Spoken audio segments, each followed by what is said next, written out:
welcome to the Young Turks. Big day today. I've got a dramatic announcement coming up for you guys in just a couple of minutes. And then later in the program, of course, we'll talk about Donald Trump's first orders of business. He did something very good today, actually, believe it or not, and we will give him credit for that. He also did things that were very bad. We will take away credit for that. And I've got a great number of topics for you guys. My favorite sign of the Women's March. WikiLeaks goes after Trump. Interesting. A white nationalist gets punched, but I'm against it. Well, I'll explain all that a little bit later. And, of course, the multitude of lies of the Trump campaign. So all that is coming up. But before we get to the dramatic announcement, just a little bit of fun to start the show. Donald Trump was at the CIA. I'll have a larger story on this a little bit later in the program. But I wanted to show you my favorite part because it's too much fun. Let's watch. In fact, every time I say I had an uncle who was a great professor at MIT for 35 years, who did a fantastic job in so many different ways academically. He was an academic genius. And then they say, there's Donald Trump, an intellectual. Trust me, I'm like a smart person. And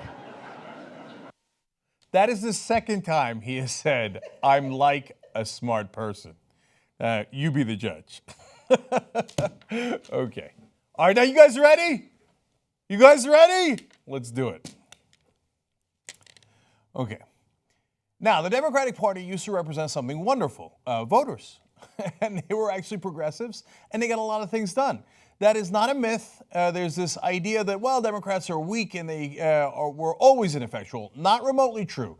FDR was a Democrat. He gave us Social Security. Later, we wound up getting Medicare, Medicaid, and all these wonderful things, all brought to you by strong progressives, including Lyndon Johnson, at least on the social front, including the Civil Rights Act, the Voting Rights Act, all brought to you by strong progressives. And it wasn't just presidents or politicians.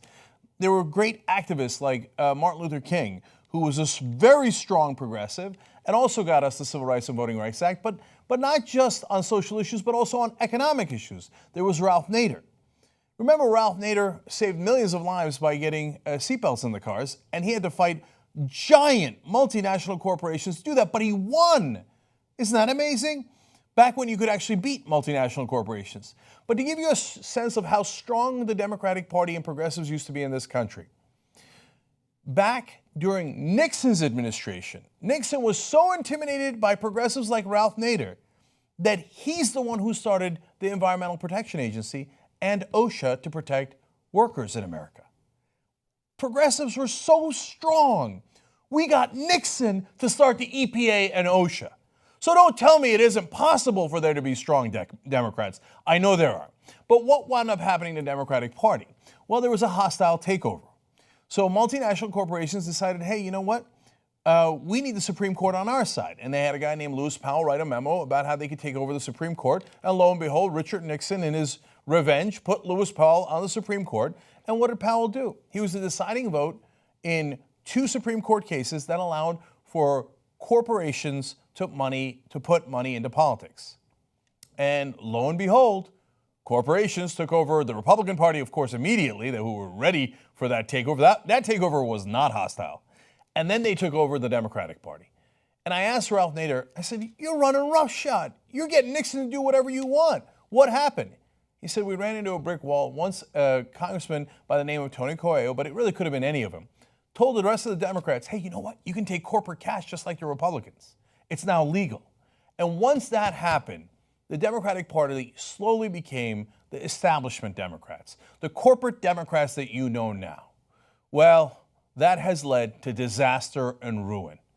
And the reason for it is actually quite simple. Let me quote you the Barney Frank rule. And this is a rule that Barney Frank said to one of our reporters, Jordan Chen, in the middle of this election season.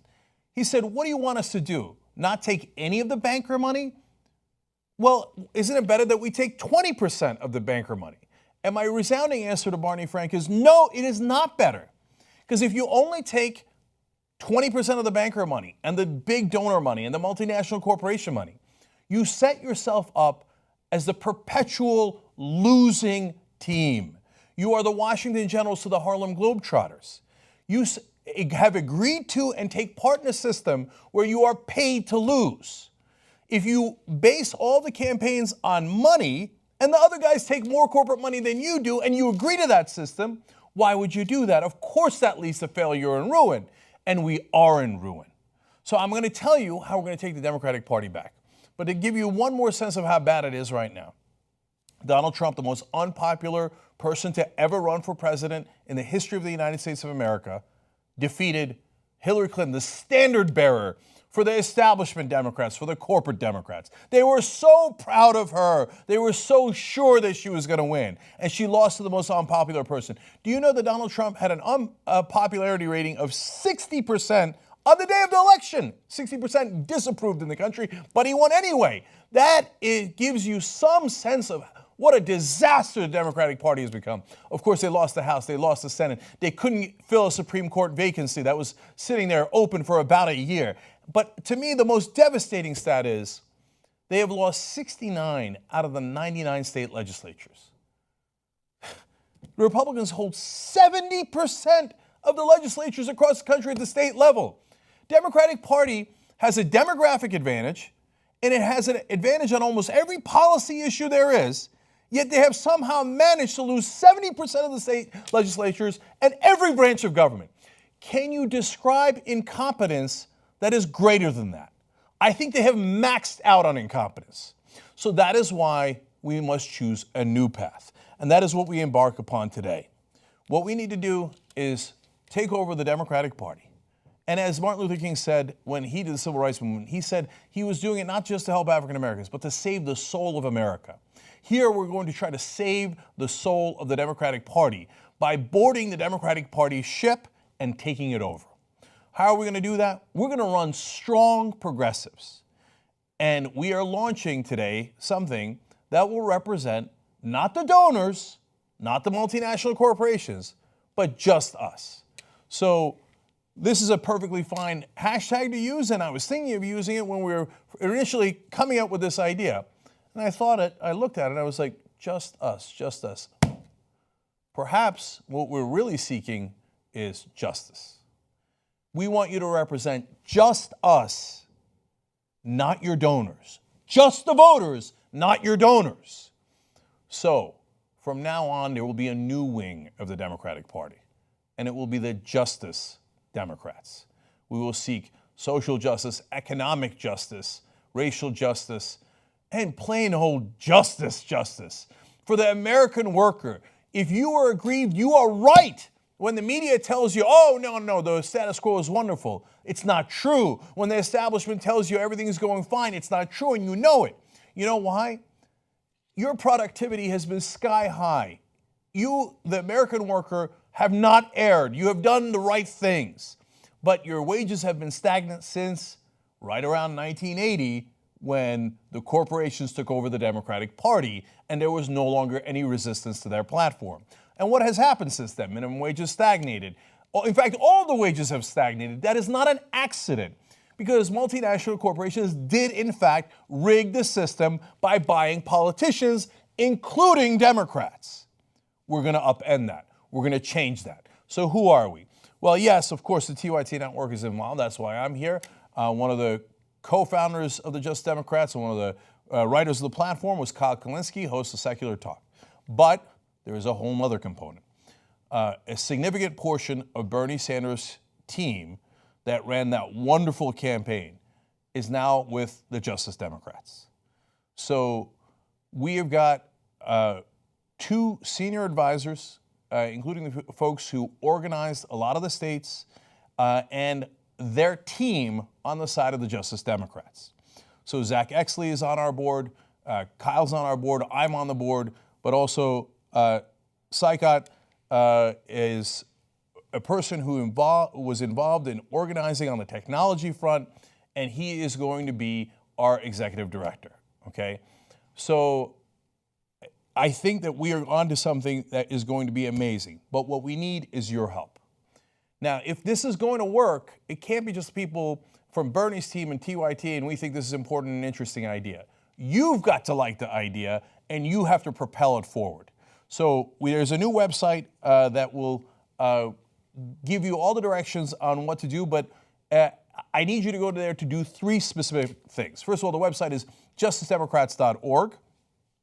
And the things that I need you to do is, first of all, just sign up. Just let us know that you agree, you want strong progressives, you want to primary corporate Democrats, you want progressives to take back the party, okay? So that's the easiest thing in the world. It takes you 5 seconds. The second thing I want you to do is, we are going to actually get nominees to run in congressional races from you guys. So this is not a top-down in that sense. You have to bring it from the bottom up. You have to participate. If you don't participate, well, this will fizzle. And then the pundits in the media will say, oh, we knew it. No. The voters do want corporate Democrats. The voters do love the establishment. They do want the status quo. You've got to prove them wrong. Now, you can nominate yourself, but what I would prefer is if you nominated someone else in your community who you think would be great at representing you and representing the entire community. Because the whole point of this is to get your representatives into the House of Representatives, to Senate as well. But they've been representing their owners all this time. Give me people who are not politicians, but who actually care to do the job right, who actually care to represent people. Go ahead and nominate people. It doesn't take that long. You just got to tell us who you are, who they are, and tell us a simple reason why they should be the nominee. Now, look, I suspect that we are going to get hundreds and hundreds of nominees, and we will look through those. And it doesn't mean that every person is going to get selected. We're going to have to go through a selection process. But at the end, I believe we will have wonderfully strong candidates, and they will be real Americans, and they will not be politicians in it for themselves. From time to time, if there's a young, budding person who cared about politics who was already in, and we think they're strong Democrats who agree to the platform, great, then we will do that.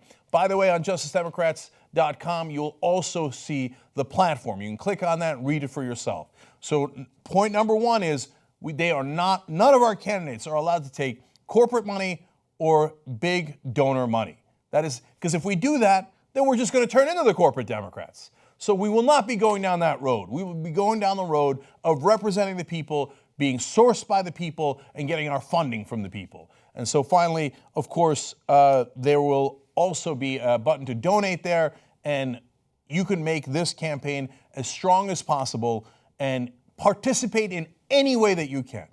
So I know what the establishment will say about this. They will say, well, now, Cenk, at a time where there's a Donald Trump, we all have to unify. The Democrats have to unify in fighting him. Now, unity sounds wonderful in theory, and I agree with unity. But am I going to unify behind them? The answer is hell no. If you tell me that we got to fight Donald Trump, I'll say, hey, I'm ready to lead that parade. If you say to me, we've got to fight against Donald Trump, but meanwhile, you have to agree to our corporate economic principles, no. The answer is a resounding no. We will not unify. We will not unify behind you.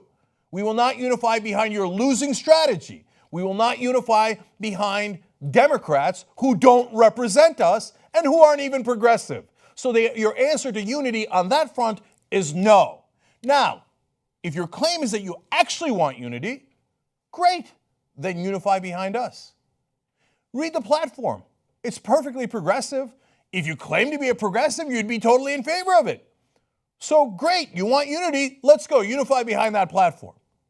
You see, they don't want unity. They want compliance. And our answer to that is hell no. So the second thing they'll do is they will beseech. Now, you can't do primaries against these wonderful Democrats that have been around for 30, 40 years serving the American people. Oh, yes, we can. We will primary them aggressively, very, very aggressively. So it doesn't mean you're going to primary every Democrat there is. There's a progressive caucus who's done a wonderful job. But the rest of you, you are on notice.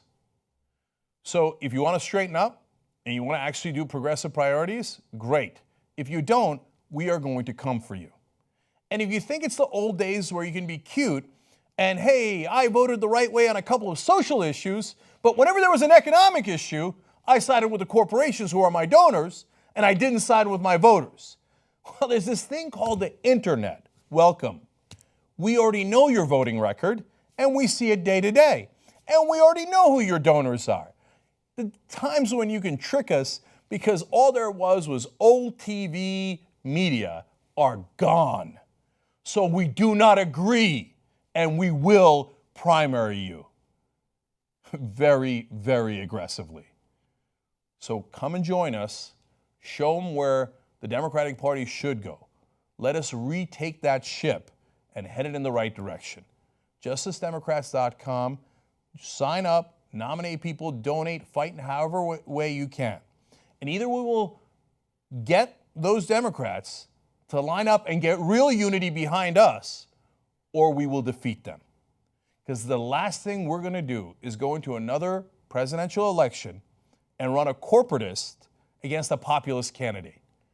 The last thing we're going to do is endanger the republic and the whole world by letting a clown like Donald Trump win because we picked a candidate that was pro-status quo, pro-establishments, pro-multinational corporations. The American people are not stupid. They saw through it. They said no matter how terrible Trump is, and by the way, 17% of his own voters thought he was not qualified for office, but they voted for him anyway because they were desperate for change. We're going to give America something they actually want. Change from the left. Almost every policy position we have in our platform is exactly what the American people say, according to the polling, not according to me, not according to the other founders, but according to the polling. So yes, we represent the mainstream of America. We're going to recapture one of those the current parties that exist right now, and then we're going to have a real fight with the likes of Trump and the Republican Party and the establishment. But the fight starts now, it starts today, and it starts with you. JusticeDemocrats.com. Okay. I got worked up. Was that fun? Okay. Now, guys, I'm telling you, I don't know what's going to happen with it. You're going to tell me, right? If it turns out we raise an incredible amount of money and we start running these candidates and they represent you, I guarantee you, you're going to love it. If it turns out, hey, we don't get much nominees and we don't get much money, well, okay, then that's your call, right? And by the way, it's on us to get that message out to everybody. So make sure you tell everybody, right? Once this video is up online, obviously we're live right now, but the video will go up on YouTube, Facebook, Twitter, all those places as soon as the show is over, maybe even quicker than that. And you've got to share it with everybody because it's one thing if everybody knows it and then goes, no, I'm good. I'll stick with the corporate Democrats. I love it when Cory Booker pretends to represent me, but represents the drug companies instead. I love it, right? Okay, well, we gave it a shot. But if it turns out we never got the message to them, then that's on us. We have got to get the word out to everybody that there is a new wing of the Democratic Party. Okay. Now, I'm going to go on a Wolfpack for a second here, and then we'll take a break, and then we'll do the rest of the stories from today. But before I go there, can I just say that I'm crazy? Because right now we're fundraising for journalists here at TYT. And every so-called expert will tell you, don't do it. Don't do fundraising for two things at the same time. Don't distract the audience. And then others will tell you, well, you got a company to run. What are you doing, Justice Democrats? And then you're diverting having people give money to Justice Democrats instead of stuff for your own company. You know why I'm doing it? Because no one else did it. And it's not just me. Like I said, it's a significant portion of Bernie's team. Why are they doing it? Because nobody else was doing it. Look, it's not time for patty cakes. It's not time for, hey, maybe Chuck Schumer's the right guy to go with here. And, maybe we should give the pharmaceutical companies a break, right? No, Bernie's absolutely right on the policies.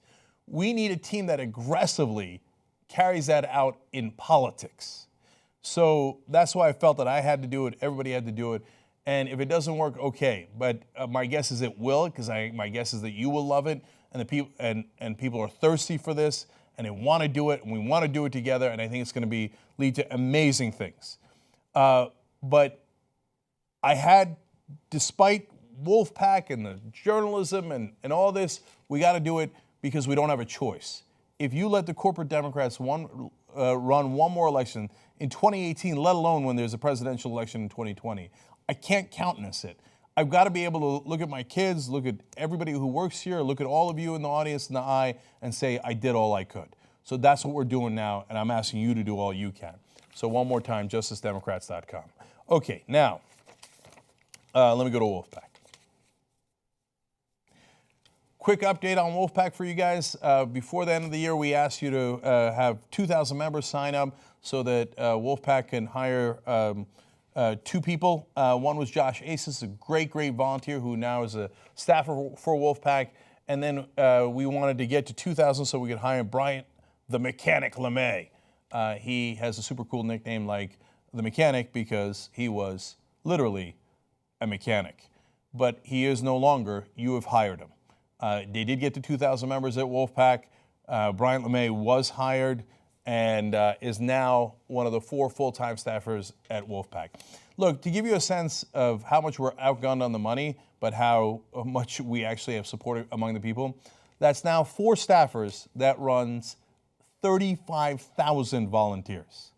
They work nonstop at very low wages, all because they love it, they care about it, they want to save the republic, they want to take money out of politics, they want to bring back democracy. So to everyone who became a member of Wolfpack, thank you. Wolf-pack.com to continue to do that. Members is what drives Wolfpack and allows them to hire people. Let's hire more. Let's get on the warpath. Right now, we are active in about a dozen states looking to pass resolutions. We've already passed in 5, including in Rhode Island, and that's where we got Brian and Josh from. So look, I want to give you a fun little sense. We've done this in the past of how folks not only work hard, but have fun going to Wolfpack. And I've shown you videos before where they've explained it's the most satisfying thing in the world when it actually passes their state house. Become a volunteer also at wolf-pack.com because I guarantee you it'll be the most satisfying experience you ever have. Now, just a tiny bit of fun in Connecticut. We've shown you clips like this from Maryland, New York, Nebraska, etc. Here's the Connecticut guys getting all riled up. Wolfpack, Wolfpack, Wolfpack, Wolfpack, Wolfpack, Wolfpack, Wolfpack, Wolfpack, Wolfpack, Wolfpack, Wolfpack, Wolfpack, Wolfpack, Wolfpack, Wolfpack,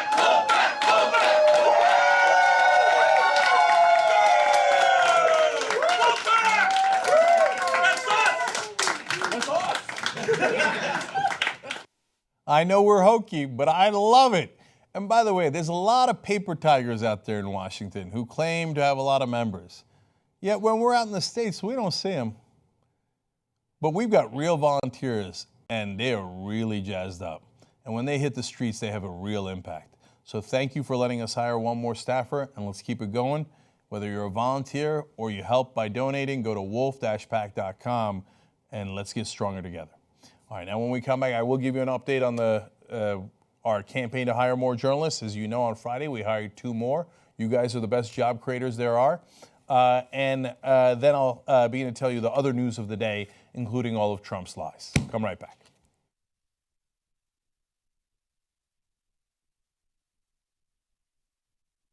I made a decision that I hate male models. I know this is very, very random, but I was looking at a billboard coming in, and there's a dude for a Banana Republic outfit commercial. First of all male models have to look like this. Never smile. They're always like all serious and like, oh, please. So obviously, Jake, you don't know the 3 C's of fashion. Oh, I You know definitely 3 C's don't. of fashion? Of course not. What It's the hell? catalog, commercial, and couture. Dude, when did you start sleeping with guys? So I am sitting next to someone who regularly poses in pictures for his social media in a way that Cenk would definitely talk shit about. Look at, oh God, I wish Cenk was here to comment on this picture. I love it. Haas, I hate saying this about you, but some of these pictures are fire.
All right, back on the Young Turks. As I'm organizing my notes, I see why Anna was right that the first hour might run a little long today. Okay, let me read some tweets for you guys. Elizabeth Keeling, just heard about the Justice Democrats on TYT. Brilliant idea. Let's do this. JusticeDemocrats.com. Emily Vandermeulen says, yes, this is what progressives should have been doing all along. It's the one and only lesson to be learned from the Tea Party. The other Susan writes in, just joined JusticeDemocrats.com, taking back my party so it works for voters, not corporations. Josh Klaus says, I'm both honored and humbled to join Justice Dems. Let's make sure the people and not the donors run our government. It's always about Marcia says, Washington, you poked the bear. Hashtag Justice Democrats. Hashtag let the fight begin. And finally, Dwayne says, Justice Democrats is an idea so long in the coming. Time to stop begging these sellouts to do our bidding and actually replace them. Damn right, Dwayne. JusticeDemocrats.com. Can't wait to check to see what the first set of nominees and donations are going to be. Speaking of donations, let me quickly go to tytnetwork.com/go. We are continuing that for the first 100 days of Trump. We are going to try to get to 2 million, and I believe that you guys are too good to us and that we will get to 2 million, and we'll hire a whole new set of people as well.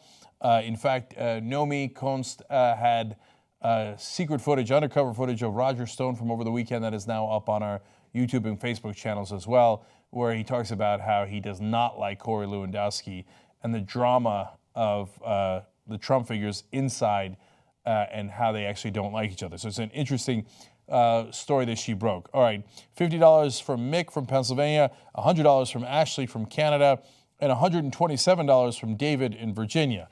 But I'm burying the lead. Let me go here to,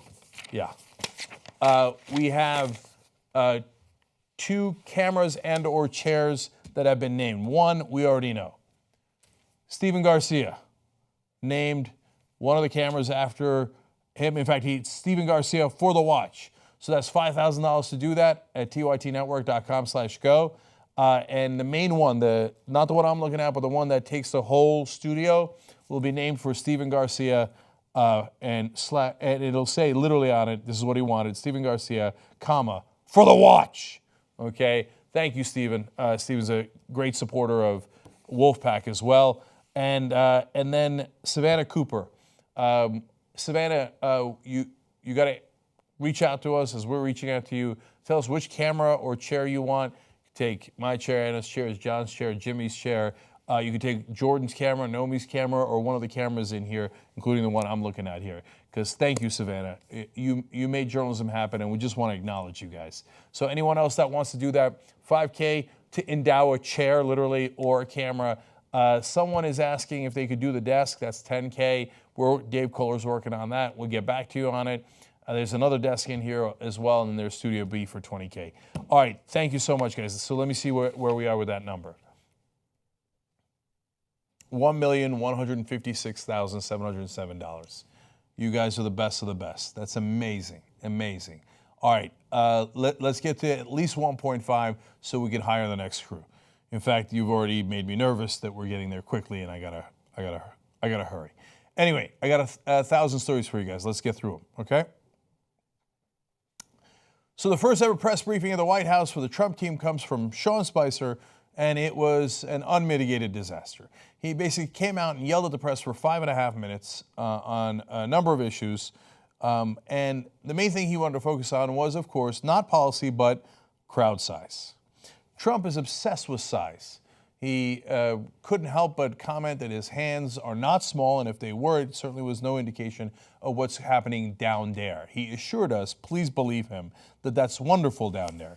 So now he has Sean Spicer, his press secretary, go out there and assure everybody that his crowd size is terrific as well. So let's listen to Sean as he yells at the press. Photographs of the inaugural proceedings were intentionally framed in a way, in one particular tweet, to minimize the enormous support that had gathered on the National Mall. This was the first time in our nation's history that floor coverings have been used to protect the grass in the mall. That had the effect of highlighting any areas where people were not standing, while in years past, the grass eliminated this visual. Inaccurate numbers involving crowd size were also tweeted. No one had numbers because the National Park Service, which controls the National Mall, does not put any out. All of this space was full when the president took the oath of office. We know that 420,000 people used the D.C. Metro public transit yesterday, which actually compares to 317,000 that used it for President Obama's last inaugural. This was the largest audience to ever witness an inauguration, period. Really? Did you hear that last part? Let's play that one again. This was the largest audience to ever witness an inauguration, period.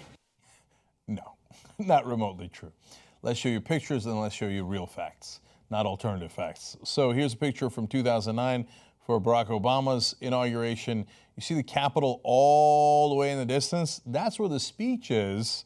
And the crowd comes all the way back to this vantage point here. Okay, now let's show you Donald Trump's inauguration. Oops. Okay, look, the white canvas does make it look particularly empty. But there's a second reason why, because it's particularly empty. Look at the signs on the grass.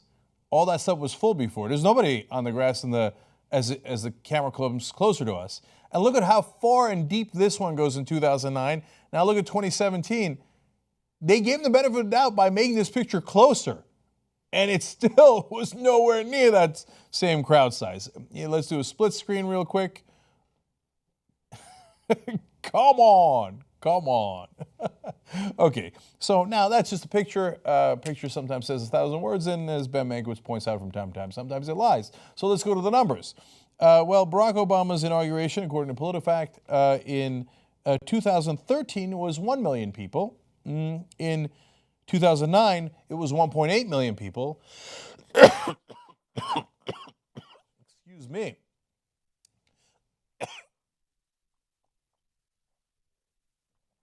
That apparently was a record for the National Mall.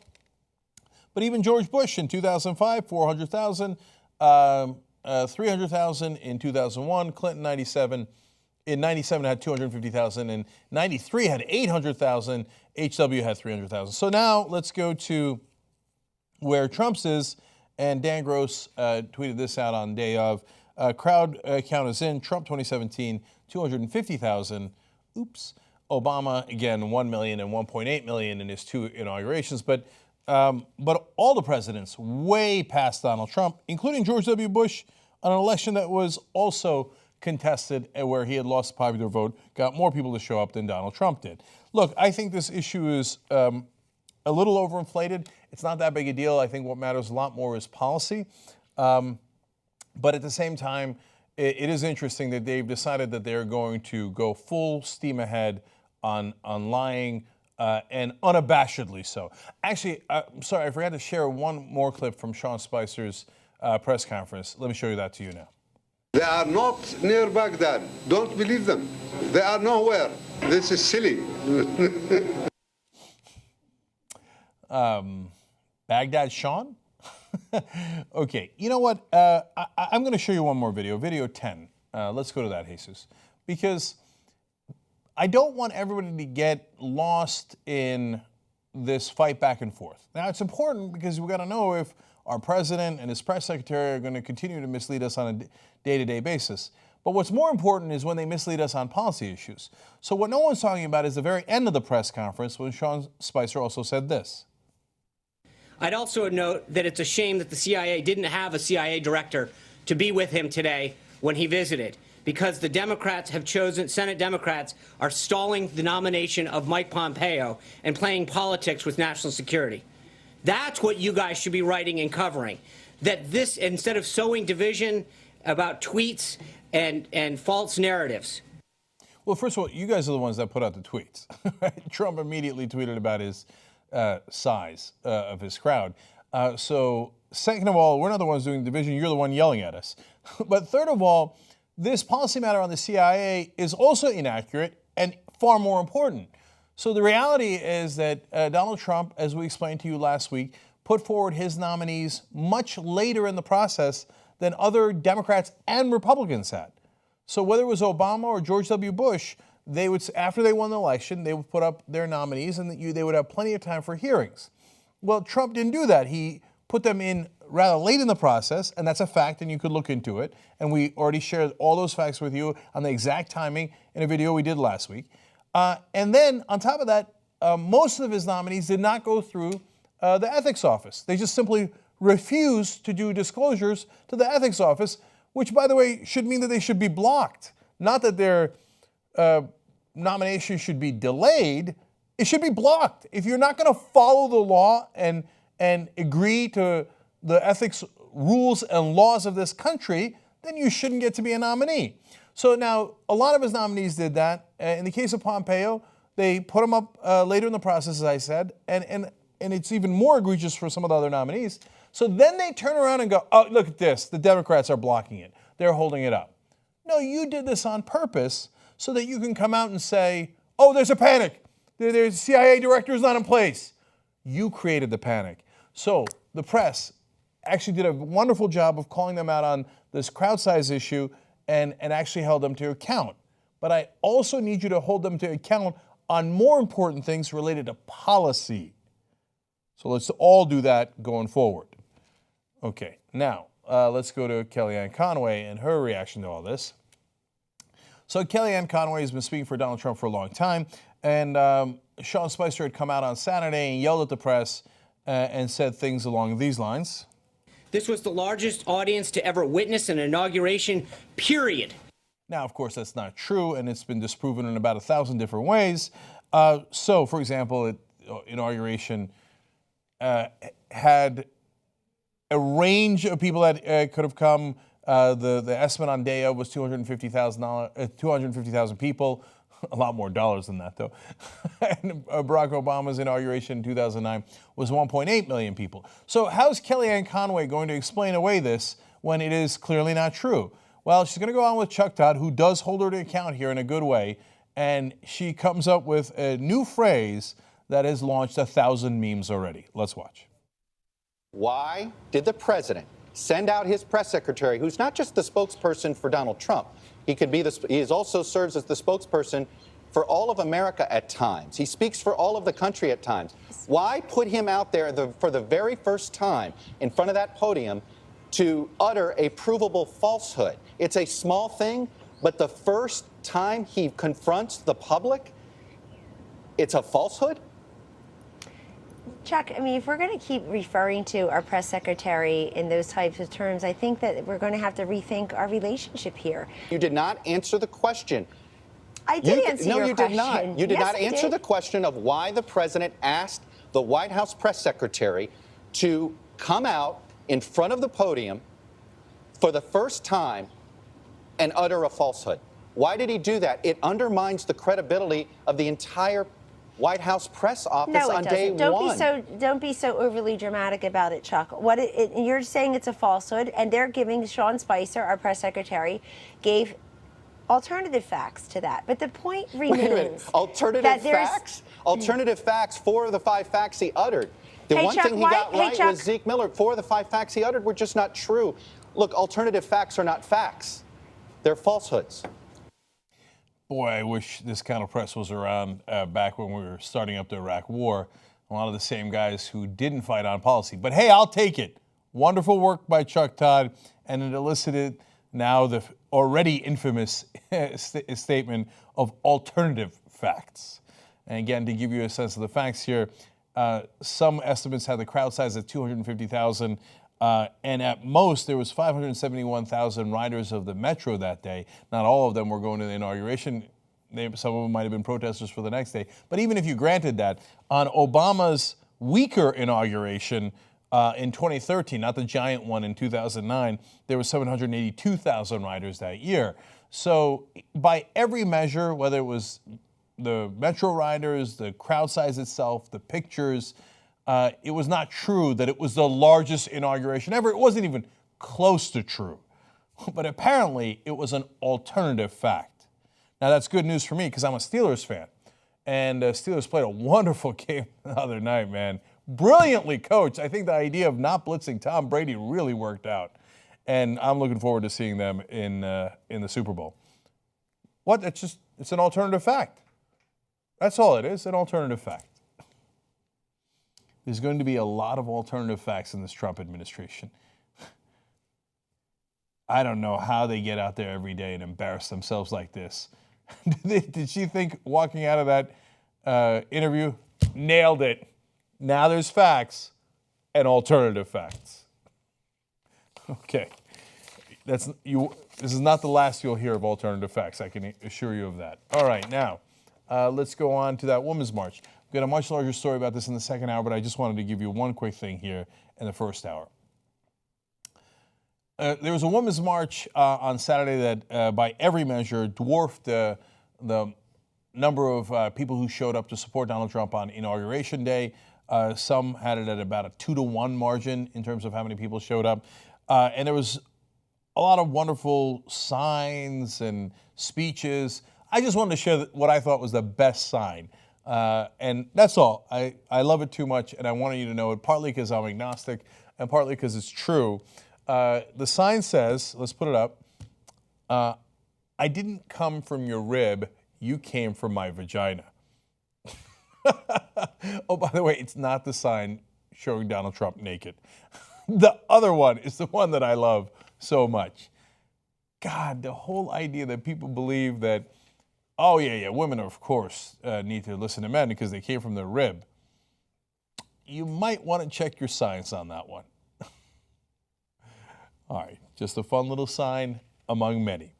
Okay, that's all that for that one. I'm going forward. I told you it would be quick. All right, there's another quick one, but of great substance. Let's go here to, we're going to go to video 16, right? So Kellyanne Conway was all over TV on Sunday, and she came up with a doozy called alternative facts. Those are apparently facts that are not true. But that was not the only thing that she talked about. She also talked about Donald Trump's tax returns. Now, remember, Donald Trump had said all along, no, I'm being audited. And so that's why I can't release my tax returns. But the minute the audit is over, I will, of course, release them. And he claimed he was going to release them before the election for a while, and then he stopped claiming that, and he was like, yeah, no, we're not. Then he claimed that he was going to release them after the election. Well, now Kellyanne Conway goes out there and goes, yeah, we're just kidding. Watch.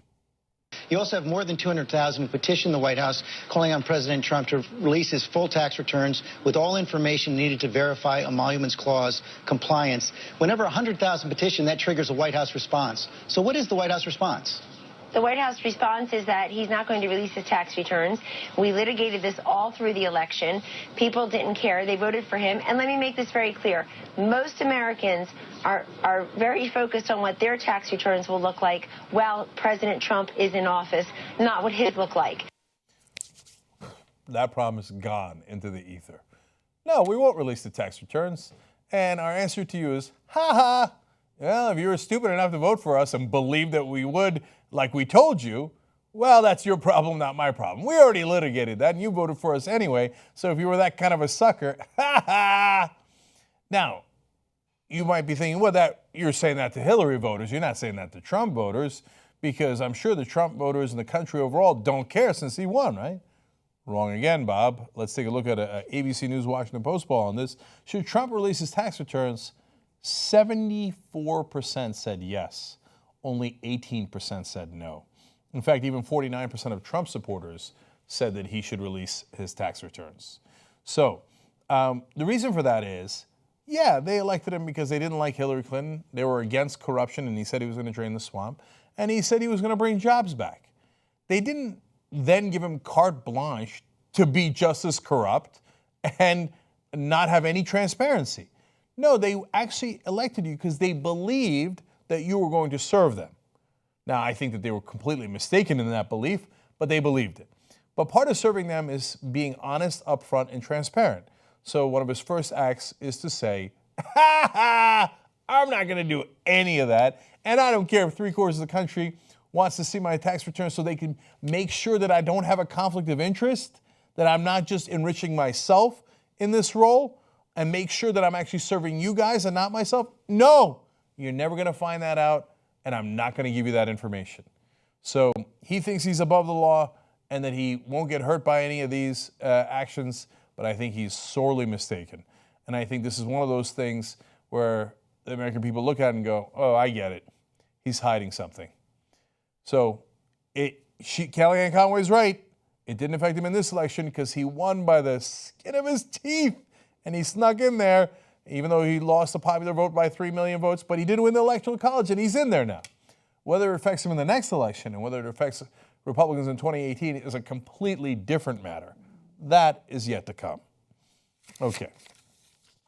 Now, let's go to WikiLeaks and their point of view on this tax situation. Okay.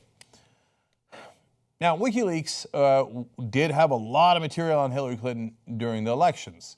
And they released those DNC emails, the John Podesta emails. And so some thought that they were on Donald Trump's side. And interesting to note that today is Kellyanne Conway was on TV saying they won't release those tax returns ever that everybody was asking for. WikiLeaks put out a tweet saying, Trump counselor Kellyanne Conway stated today that Trump will not release his tax returns. Send them to WikiLeaks so we can. Damn. So now a lot of Hillary Clinton supporters will say, oh, too little, too late, and I don't believe them, etc. And they thought the Clinton thing was much worse. I don't know, did they? Well, here's another tweet from WikiLeaks. Trump's breach of promise over the release of his tax returns is even more gratuitous than Clinton concealing her Goldman Sachs transcripts. See, it is possible to be outraged at the same time that Hillary Clinton is giving private speeches to bankers telling them how great they are and how she would put them in charge and get their advice if she was to win, and at the same time be outraged that Donald Trump is not sharing his tax returns and not giving any transparency to the American people. You should be outraged at both, and WikiLeaks was. In fact, they say they're even more outraged in that case about what Trump did. Now, I know what a lot of the Clinton supporters are thinking. Yeah, but after the election. Wrong again, Bob. Here's a statement from WikiLeaks before the election, in September, in the heart of the election. Clinton biting strongly on Trump's secret tax returns. If you have them, they could be submitted here, wikileaks.org/submit. So even in the middle of the debates between Hillary Clinton and Donald Trump, WikiLeaks was asking for Donald Trump's tax returns and was saying that they would release them. And usually when WikiLeaks says they would release something, they follow through and release it, no matter who gets pissed. So if you're going to get mad at WikiLeaks, at least have your facts straight and know what they're going after and what their point of view is.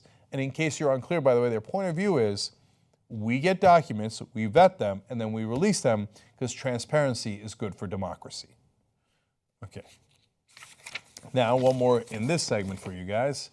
And we'll do two stories in a row here, one here and one in the next segment, where I'm going to side. It's not that I'm siding with the right wing. I think I'm siding with common sense. Okay. So there are several people who are aggrieved at how Trump opponents are acting recently since Trump took office. One of them is Frank Luntz. He's a legendary Republican pollster, and whether you like him or not, he has a ton of experience. And by the way, one of the polls that he put out recently was about how the country was basically terrifyingly liberal. Or the young were, millennials were, which I did not find terrifying at all. I found wonderful. But my point in telling you that story is he does do real polling that are based in facts, not alternative facts. And so you can question his framing from time to time that I have. But he's a legitimate pollster, okay, even if you might disagree with him politically. But apparently some people took that disagreement a little bit more physically. He was in D.C. for the Trump inauguration, and he claims this is what happened next. He said, a woman walked up to me in the Marriott marquee, and she shouted, "You fascist," and then two other words that would get me fired from your network. And she threw this red confetti glitter right in my eyes, and she picked up another handful, and she was no further than 6 inches away, and I was covered with this stuff. And then he put out one more statement. He said, since when do you have the right to or ability to attack someone in a private setting? I never thought this would be America. I never thought this would happen in this country. And he went on to talk about on Twitter about how some of the red paint got in his eyes and that in his estimation, the Marriott didn't do enough to protect its guests. So I have to be honest with you. I don't like any physical stuff, including throwing glitter, confetti, pies, shoes, totally against it. And I know a lot of people think, oh, what's the big deal? That's not really physical. That's not really an assault.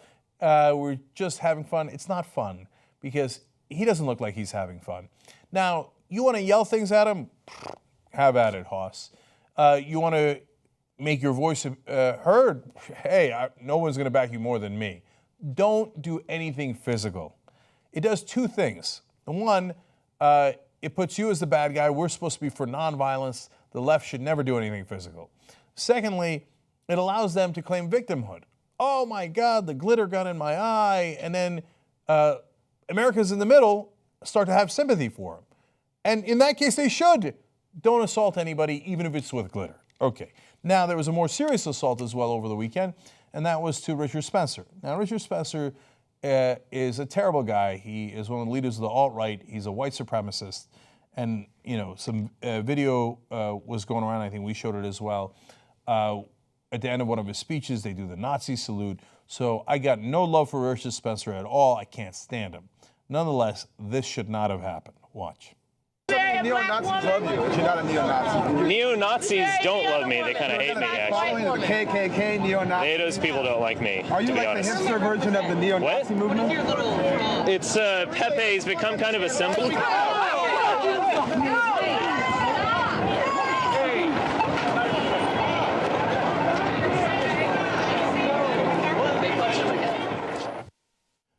Not buying it. Don't do that, man. Problem number 3 with that tactic, other than the fact that it's wrong, and I view it to, it's illegal, and I view it to be an immoral tactic, is that violence begets violence. That's why progressives are against violence. Okay, you're punching today, they punch tomorrow. And right now, they have the United States government behind them. So, terrible, terrible idea.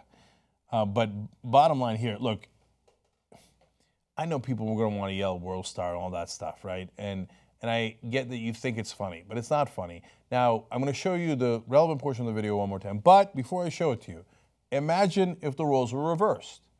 If Sean Spencer or an alt-right guy had gone and done this to a liberal commentator you like. I mean, I don't want to name names. Just picture, let's say, anyone on TV that you like that's on your side. And some white supremacist came and did this to him. It's Pepe's become kind of a symbol. Always think about what if the shoe was on the other foot.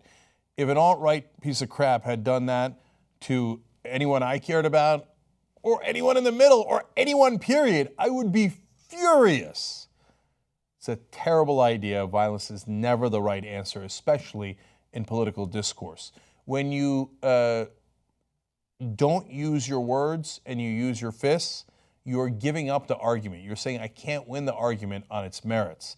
And believe me, we can easily win an argument against Richard Spencer on the merits. So let's stick to that. All right, now we'll come back, and we're not done with Donald Trump's lies quite yet. And by the way, he did do something very positive today. I will give him credit for that when we return.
back on the Young Turks.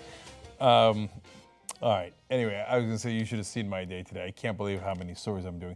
Anyways, well, I'll tell you all about that in the postgame and actually give you more stories. That's tytnetwork.com/join because I have thoughts on Hillary Clinton not being at the Women's March, etc. Some of the news stories of today. We'll do it in the postgame for the members. Okay, now I want to give you an update on tytnetwork.com/go. Joshua from North Dakota, $100. Tim from Michigan, $100. Karen from Illinois, $250. I love you guys. And our reporters super appreciate it. In fact, Savannah Cooper has just gotten Jordan's field camera. So it will be named after Savannah. I believe she wants Savannah Cooper, comma, we the people. You guys are getting a little wordy here, but okay, God bless. It's totally fine. It's great, actually. I love the sentiment. So, and I'll double check with Savannah to make sure that's what she wants on the camera. She wrote, would love to be part of Jordan Chariton's field camera. His reporting has been a really big eye-opener to me and so many others. I love you guys. We are the resistance. Damn straight, Savannah. So Savannah, and earlier I told you about Stephen Garcia. Thank you, thank you, thank you. And for every story those guys break, I'm sure the rest of the audience thanks you as well. Let me see where we are with that. 1,157,274. Okay. Now let me read some quick tweets. Francesca Hawley says about the Justice Democrats, I joined. Let's rock and roll. I nominated someone to run in Iowa. Donations will have to wait for payday, of course. Thank you, Francesca. Really appreciate it. And Naisia A. Marie says, I heard Trump's crowd blended into the white coverings because Trump's crowd were all wearing sheets. Damn. I didn't say she did. Okay. Mel, the Know-It Owl, says, my greatest frustration is that where was this push, referring to the media, during the election, that's all over now. And so, yes, I wish they had been a lot more active at that point as well. Anyway, we will continue to hold all of them to account. And then Billy Runaway has an interesting new nickname for Kellyanne Conway. He says Kellyanne Con Artist. So we'll see if that sticks. But it's a pretty good effort, Billy. I like it. All right, let's give you the last couple of stories here. Okay. So Donald Trump has done a number of things on his first day, and the first and biggest one, I would argue, is actually very good news. Whoa! Didn't see that coming. So he has sunk the Trans-Pacific Partnership. Now, I'll tell you why that's good news in a second, but first let me give you an update on exactly what happened here. Go to the New York Times. President Trump formally abandoned the Trans-Pacific Partnership on Monday, pulling away from Asia and scrapping his predecessor's most significant trade deal on his first full weekday in office, administration officials said.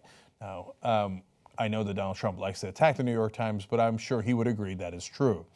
They explain, although candidates have often criticized trade deals on the campaign trail, those who made it to the White House, including President Barack Obama, ended up extending their reach. I wanted to give you that context as the New York Times did because it's absolutely true. So often candidates will be like, oh, the trade deals hurt us and I'm going to reconsider. And if you remember, Obama got in a little bit of trouble because during his campaign, he actually reached out to Canada and said, yeah, I'm kidding. We're not going to renegotiate NAFTA or anything like that. Don't worry, I'm actually on your side and on the side of multinational corporations. This is part of why the Democrats lost to Trump.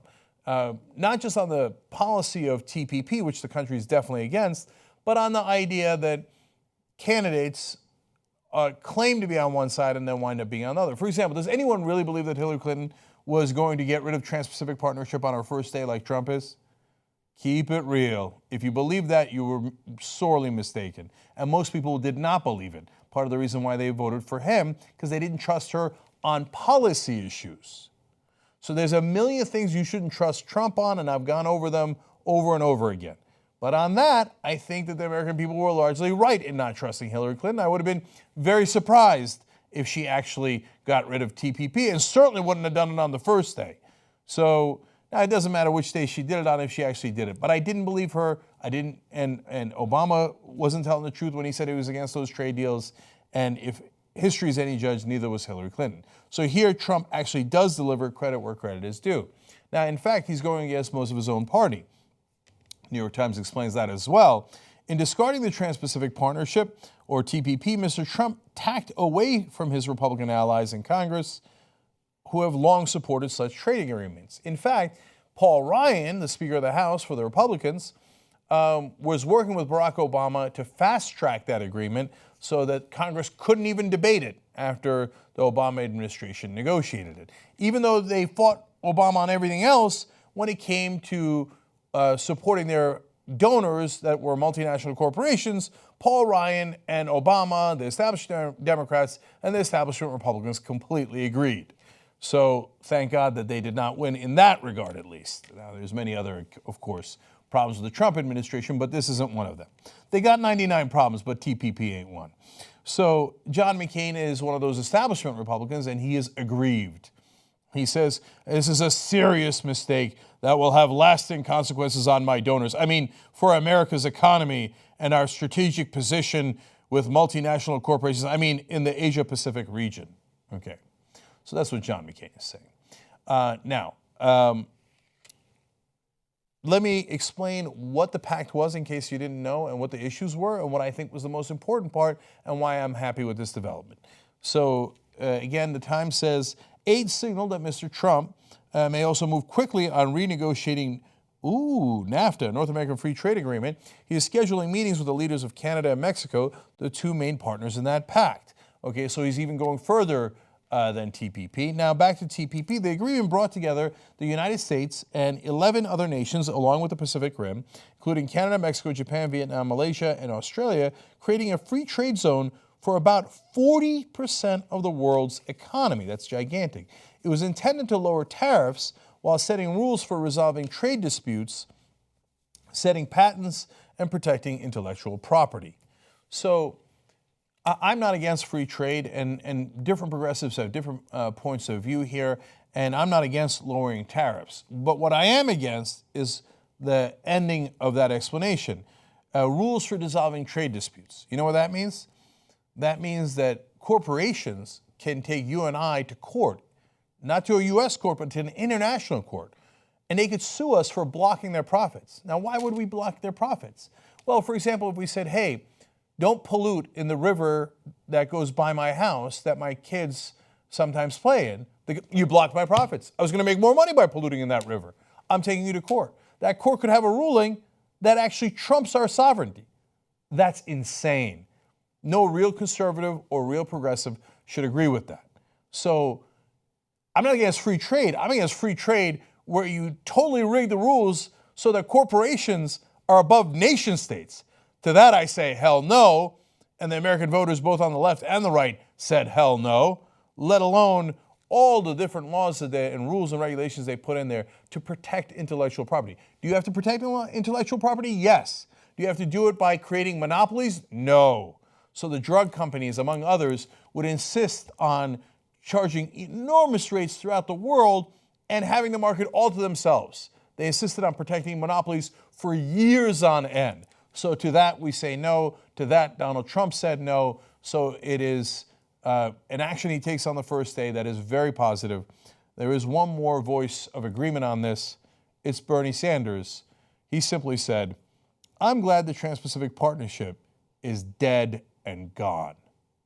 Hear, hear, brother. So this is something the entire American people agreed upon. We all agreed that we would like to rule ourselves and not give away our own freedom and liberty to multinational corporations. So Trump, on this one, tip of the hat. On the rest of them, oh boy. All right, so let's go to the rest of them now. So, on the first day in office, a first full weekday, when he said this would be the first time he's actually working for a whole day, not in his life, although one could argue, but in his presidency, he did one thing that was really good, that was getting rid of the Trans-Pacific Partnership. The other things he did, not so good. So let me tell you about that. United States law, as New York Times explains, already prohibits the use of American taxpayer dollars for abortion services anywhere, including countries where the procedure is legal. But Donald Trump signed an order that takes it further. It freezes the United States funding to healthcare providers in poor countries if they include abortion counseling or if they advocate the right to seek abortion in their countries. So this is called a gag law. And so what it does is it tells foreign workers, if you're trying to help people by giving them counseling in a thorough way, but you mention abortion, that's it, your funding's gone. Now, Reagan is the first one to have done this. It's called the Mexico City rule because he introduced it in Mexico City. And to be fair to Trump, he's not the only Republican who's done this. Reagan did it. And every time a Democrat comes in, they repeal this rule. And every time a Republican comes in, like George Bush or Donald Trump, they put the law back into place. So he's doing what the other Republicans have done, but it doesn't make it any better. By the way, during Reagan's administration, when they had this law in effect, abortions did not go down. In those affected countries, they went up. Because once you start to block contraception and general help and advice on health, things don't get better, they get worse, including more abortions. It's counterproductive, but they like to make themselves feel better by saying, yeah, we got them to shut up, that's right, okay. Well, abortions went up. Oh, we're pro-life. Okay. So it's not the only outrageous or policies that we disagree with. You might find them outrageous or not, but I certainly disagree with them. That's not the only one he did today. Trump ordered a hiring freeze in the federal workforce, of course exempting the military, which is the largest part of the budget. So, except for the giant government program called the military, which is an enormous part of our budget, on everything else like science and helping people and helping workers and safety, no, we're going to stop hiring there. But on buying submarines and jets, et cetera, to bomb people, full steam ahead. And NBC News says Trump noted that his long-promised action to shrink the federal government would not apply to the American military. So to the largest part of the American government, you're free to continue to be incredibly bloated and waste a tremendous amount of money on interventionist wars, which I pretended to be against in the campaign. Oh, okay, got it. Furthermore, earlier on Monday, Trump suggested that companies that move outside of the United States should expect to face a substantial border tax. Fascinating. In fact, we have a little bit more on those economic promises, also on his first day of work, here from Donald Trump. Let's hear him out. What we're doing is we are going to be cutting taxes massively for both the middle class and for companies, and that's massively. We're trying to get it down to anywhere from 15 to 20%, and it's now 35%, but it's probably more 38% than it is 35, wouldn't you say? Okay, if he brought taxes all the way down to 15 or 20%, it would be a disaster of epic proportions, and he might just do it. Because he is not just a standard politician, he's worse than a standard politician in terms of the gifts that he promises people with no accountability and no responsibility. You know how little revenue would come into the American government if we lowered taxes to 15 to 20%? The deficit would balloon more than anything you've ever seen. George W. Bush exploded the deficit, and that would still be chump change or Trump change compared to what Donald Trump's tax proposals are. Hopefully somebody reins him in on that, because those proposals, in my opinion, are insane, and you'll see them. If you're a conservative who claims that you got to balance the budget, well, this will pulverize the budget. I guarantee it. Okay, now, he's not done yet. He's also going to pulverize regulations. A bigger thing, and that surprised me, is the fact that we're going to be cutting regulation massively. Now, we're going to have regulation, and it'll be just as strong and just as good and just as protective of the people as the regulation we have right now. The problem with the regulation that we have right now is that you can't do anything. I'm a big person when it comes to the environment. I've received awards on the environment, but some of that stuff makes it impossible to get anything built. When somebody wants to put up a factory, it's going to be expedited. And you have to go through the process, but it's going to be expedited. And we're going to take care of the environment. We're going to take care of safety and all of the other things we have to take care of. But you're going to get such great service. We think we can cut regulations by 75%, maybe more, but by 75%. Have, in a certain way, better protections. But when you want to expand your plant, or when Mark wants to come in and build a big, massive plant, or when Dell wants to come in and do something monstrous and special, You're going to have your approvals really fast. Thank you, sir. Cutting regulations by 75%. Okay, what are regulations? Are they just things meant to annoy you? No, if that's the case, and there are plenty of regulations that do that, I would be opposed to them as well. But some regulations are for coal mines. It says, hey, here are the bare minimum things you have to do to make sure that people don't die inside those coal mines. Or if you're running a plant or a factory. Remember one exploded in Texas a couple of years back? I mean, the stories happen nonstop. There was another one in Corpus Christi, Texas. There was an asphalt company. Oops, the asphalt got into the drinking water and poisoned everybody. Oops. That's why we have regulations, so that you don't do that. So if you say, all right, your factories, your plants, they're going to get approved right away. Well, they might get approved with no safety regulations, right? Or to make sure that they don't accidentally pollute into our rivers, into our waters, into our air. That's what you need the regulations for. There's a reason that they exist. And what a child. He speaks this. I'm a big person when it comes to the environment. What does that mean? Okay, and I've gotten many awards from on environmental issues.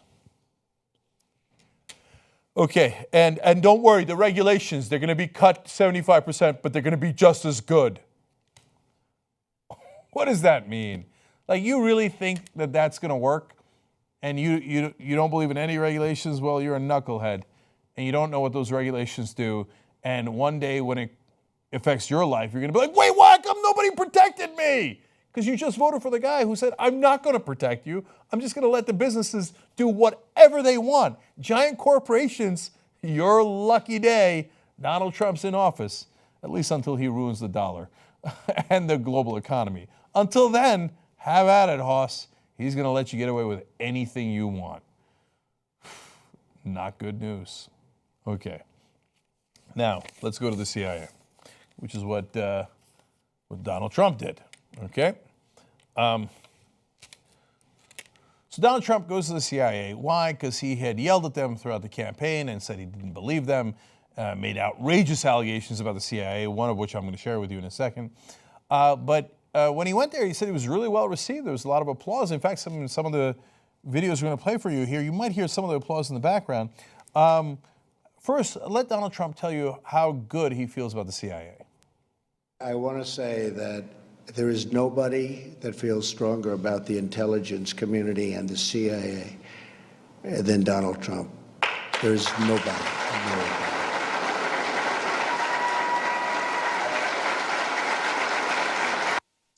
Oh, yeah, that's it, man. Nobody respects the CIA more than Donald Trump does. That's why I was kind of curious why just this month he tweeted, intelligence agencies should never have allowed this fake news to leak into the public, referring to how the Russians wanted him to win and hack the DNC to help him. One last shot at me. Are we living in Nazi Germany? So those same intelligence officials that he just said, I love and respect you more than anybody, he originally, this month, not like a year ago, not like 10 years ago, earlier this month had called or alluded to them as similar to Nazi Germany. Okay. Now, there was applause. I'll get to that applause in a second. But my favorite clip, Donald Trump also said this at the CIA. In fact, every time I say I had an uncle who was a great professor at MIT for 35 years, who did a fantastic job in so many different ways academically. He was an academic genius. And then they say, there's Donald Trump, an intellectual. Trust me, I'm like a smart person. And they laugh. That's so embarrassing. Trust me, I'm like a smart person. I remember all the times that smart people say that. Like Bill Gates is always going around telling me, people, trust me, I'm like a smart person. Okay. Albert Einstein wouldn't shut up about how he's like a smart person. By the way, I already have this. You know, I'm like a smart person. Wait, did we put it in the soundboard immediately? No, that's the second time he said it. I'm like a smart person. Okay. Oh God, for those of you who are proud to be his supporters, I feel so bad for you. Anyway, Well, Trump and all of his lackeys say that speech was incredibly well received. I mean, you heard some of the applause in that tape for yourself, right? Government official who was at the speech told CBS News, in reality, the CIA officials there were, quote, uncomfortable. And, quote, it made relations with the intelligence community worse. So, wait a minute. But the applause is real. There's no question. We didn't put that into the tape, and it exists. So what's going on here? Well, this is not just CBS News. I've now seen this in 2 to 3 different sources, but I'll quote CBS here. Authorities are also pushing back against the perception that the CIA workforce was cheering for the president. They say the first 3 rows in front of the president were largely made up of supporters of Mr. Trump's campaign. What a goofball. He brought in 40 people to applaud for him. By the way, he did this at his first press conference. The one after the election when everybody said, you got to do a press conference, and he finally does one, and he had his staffers come in to cheer for him whenever he answered and to jeer the media. Remember, on his first press conference ever, when he was announcing his candidacy for president all the way back in 2015, they found out that he had paid actors $50 a pop to come and applaud for him. This is an old Donald Trump trick. He has said in the past, look, my job is to put on a good show. So apparently he put on a nice show at the CIA. Now, be fair to Donald Trump, reporters that were at the scene said, okay, there was that group of 40 that Trump, Pence, and Pompeo, his CIA director nominee, brought in. So a lot of those guys applauding and cheering were those guys. But some of the rank and file of the CIA guys, there's 400 people in the room, also supported Donald Trump. Okay, the CIA leaders in the front apparently were subdued throughout the speech and apparently thought that his speech was self-aggrandizing, it was tangential, didn't respect the CIA, and instead talked about crowd size and his other political issues, and they found it to be insulting and counterproductive. But also, hey, he's insulted those same CIA leaders for a long time. So the result, in my opinion, based on having looked at all the reporting, is mixed. Some of the CIA are Donald Trump fans. Some of the people who he brought in are not CIA and applauded him. But obviously some of the leaders not buying what he's selling. Now, how that winds up affecting his governance is a good question. I hope it doesn't hurt, because the whole point of the intelligence agencies is they're supposed to do intelligence on behalf of the American people. And so I hope they're on that watch, and I hope that President Trump listens to them. So I hope their relationship going forward is great, because right now he's only taking the intelligence briefing once a week, which is unprecedented. All the other presidents took them every day. And when asked about it, that's where the original "I'm like a smart person" clip comes from. Chris Wallace had asked him about it in an interview on Fox News. He said, I don't need to hear the same things over and over again. If they got a problem, they'll call me in a minute. No, the briefing is so that you prepare ahead of time. Not that they call you in a panic and tell you something's gone wrong. You get the briefing to make sure that something doesn't go wrong. And he said, don't worry, Chris, I don't need any of that, because I'm like a smart person. Okay, last story for you. At least in this so-called first hour. Okay. Let's see what I got for you here. Here we go. So we have a different situation in the press than I've ever seen. The press has actually decided that they are going to fact-check politicians. Now, they didn't do it really too much under Obama. They certainly didn't do it under Bush. And they were far, far too respectful of power and the office of the presidency and the honorable gentlemen and gentlewomen in Congress. And we had asked them to hold both Bush and Obama far more accountable. Well, at least for whatever reason, partly because the establishment not too happy with Donald Trump, they have decided that they are going to hold Donald Trump accountable. But hey, I will take it. I wish that it came much, much earlier. But now I want to show you the tenor of this coverage, because it is different than what we have seen in the past. New York Times, with this scathing and correct headline saying, with false claims, Trump attacks media on turnout and intelligence rift. So that is a hell of a headline, saying that he is not accurate right in the headline. I love it because the headline is the most important thing. And for so long, the New York Times and others let the Bush administration get away with saying, Bush claims America is safe. Bush claims that we're making progress in Iraq. Bush claims that Saddam Hussein has weapons of mass destruction. Well, is it true or is it not true? And by the way, on Obama claims to have transparency in his government. Well, he went after reporters more aggressively than any other president. Okay, now let's get to the heart of the article, and there, more truth-telling. They say President Trump uses first full day in office on Saturday to unleash a remarkably bitter attack on the news media, falsely accusing journalists of both inventing a rift between him and intelligence agencies and deliberately understating the size of his inauguration crowd. They say it right there. It's not true, and they are going to back it up with numbers in a second. They go on to say, in a visit to the Central Intelligence Agency intended to showcase the support for the intelligence community, Mr. Trump ignored his own repeated public statements criticizing the intelligence community, a group he compared to Nazis just over a week ago. So in the bad old days of neutral journalism, they would have just said whatever Trump said and then not actually fact-checked him that he had said the opposite just a couple of weeks ago. So this is a great improvement. Now, they quote Donald Trump as saying, I have a running war with the media. They are among the most dishonest human beings on earth, and they sort of made it sound like I had a feud with the intelligence community. This is, of course, in his speech to the CIA. He went on to say, I love you, I respect you, there's nobody I respect more. And of course, there's this tweet from earlier this month from Donald Trump. Intelligence agencies should never have allowed this fake news to leak into the public, referring to how the Russians helped them. One last shot at me. Are we living in Nazi Germany? Yeah, I know. The people that I respect and love, I usually call Nazis too. Or maybe not. Okay. New York Times continues to fact check him. They say on his crowd size, he said that up to 1.5 million people had attended his inauguration, a claim that photographs disproved. I'm telling you, man, I've been covering politics for over 20 years. For every other president, they would have said, this is what their claim is, and they would have moved on. And it was infuriating.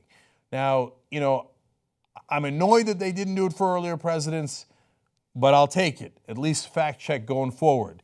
And if it's a establishment politician you like that isn't Trump, that's in the Congress, please fact check them as well. This shouldn't be an anomaly just for Trump. It should apply to all politicians. Okay, now they go on to Sean Spicer, who is his press secretary, who also lied in his first press conference. They explained Mr. Spicer scolded reporters and made a series of false statements. So now that is very, very clear, and things that they would not have said in the past. Mr. Spicer said that Mr. Trump had drawn the largest audience to ever witness an inauguration, a statement that photographs clearly show to be false.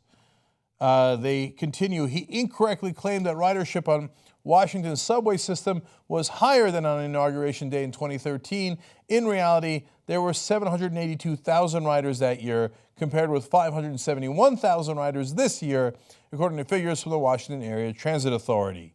So real facts to disprove their falsehoods. They go on to say, Mr. Spicer also said the security measures had been extended farther down the National Mall this year, preventing hundreds of thousands of people from viewing the ceremony. But the Secret Service said the measures were largely unchanged this year, and there were few reports of long lines or delays. And finally, one more from the New York Times here. A Metro official said that more than 1 million rail trips were taken Saturday. That's the Women's March against Trump, the second highest day in its history after Barack Obama's first inauguration in 2009. More than 570,000 rail trips were taken on Friday. So when they claim that the Women's March was smaller than the inauguration, that is not true. The Women's March was significantly larger than the crowd at inauguration. By the way, we had our reporters, and I already talked to Nomiki Konst, who covered the Women's March and inauguration for us in Washington. She also, as an eyewitness, said, not remotely close. The streets were easy to get around in. The subway was easy to take. There were not many people in the crowd during inauguration. Of course, a lot more than average. It's an inauguration, and at least 250,000 people were there overall. But on the Women's March, the streets were jammed, the subways were jammed, and the crowds were significantly larger than on Inauguration Day. We saw it with our own eyes.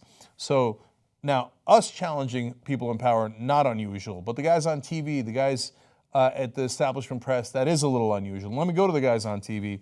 Here's Jonathan Carr from ABC News continuing to challenge Sean Spicer.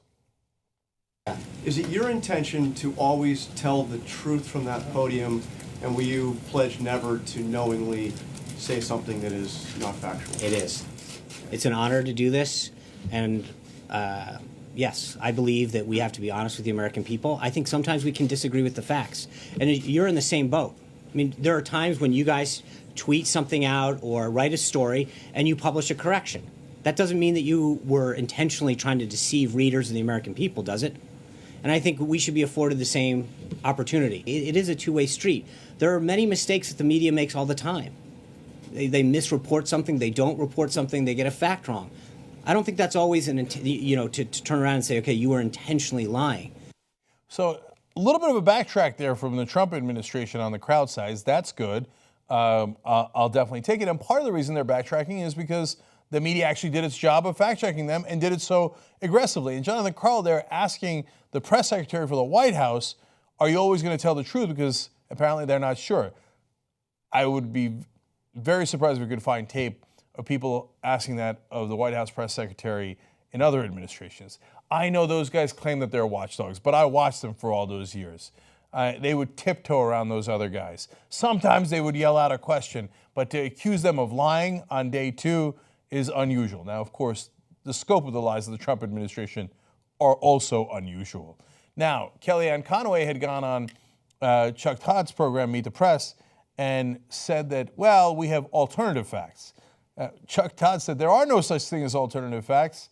There are only facts. Alternative facts are otherwise known as falsehoods. So that is super aggressive. And then he got a little chippy on here. I wanted to show you that to you as well.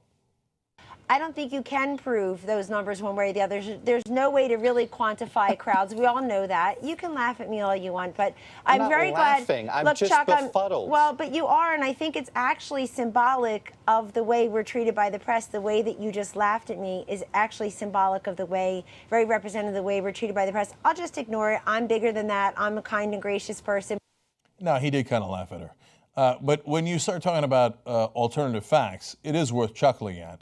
So, but again, Chuck Todd would never have laughed at Obama's spokespeople or Bush's. Not wouldn't have, didn't. I saw it with my own eyes. We tracked it here on the Young Turks all throughout. But hey, again, for the 18th time, if the press is going to be more aggressive and hold people in power to account, great. Let's be consistent. Let's do it for everybody. Finally, I go to NPR because it's a funny ending. They also held Trump accountable here all the way down to the weather. They said they went through the same things that New York Times and the others did. And then they added, Trump also claimed that the rain should have scared people away, but God looked down, he said, we're not going to let it rain on your speech.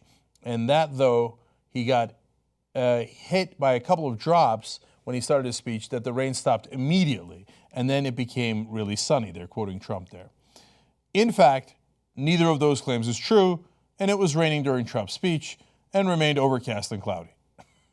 I like that they even fact-checked him on that. And one more from NPR to finish. Trump also touted his electoral win, saying that he had tremendous support from the military and said he would guarantee big portion of people at his CIA speech voted for him. In fact, the military and the intelligence community are two separate entities.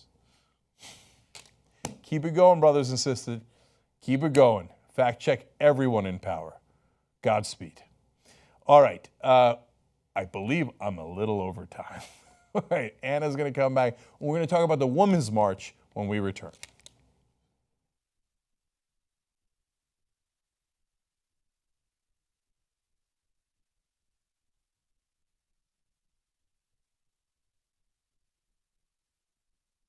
Oops.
And then they say, there's Donald Trump, an intellectual. Trust me, I'm like a smart person.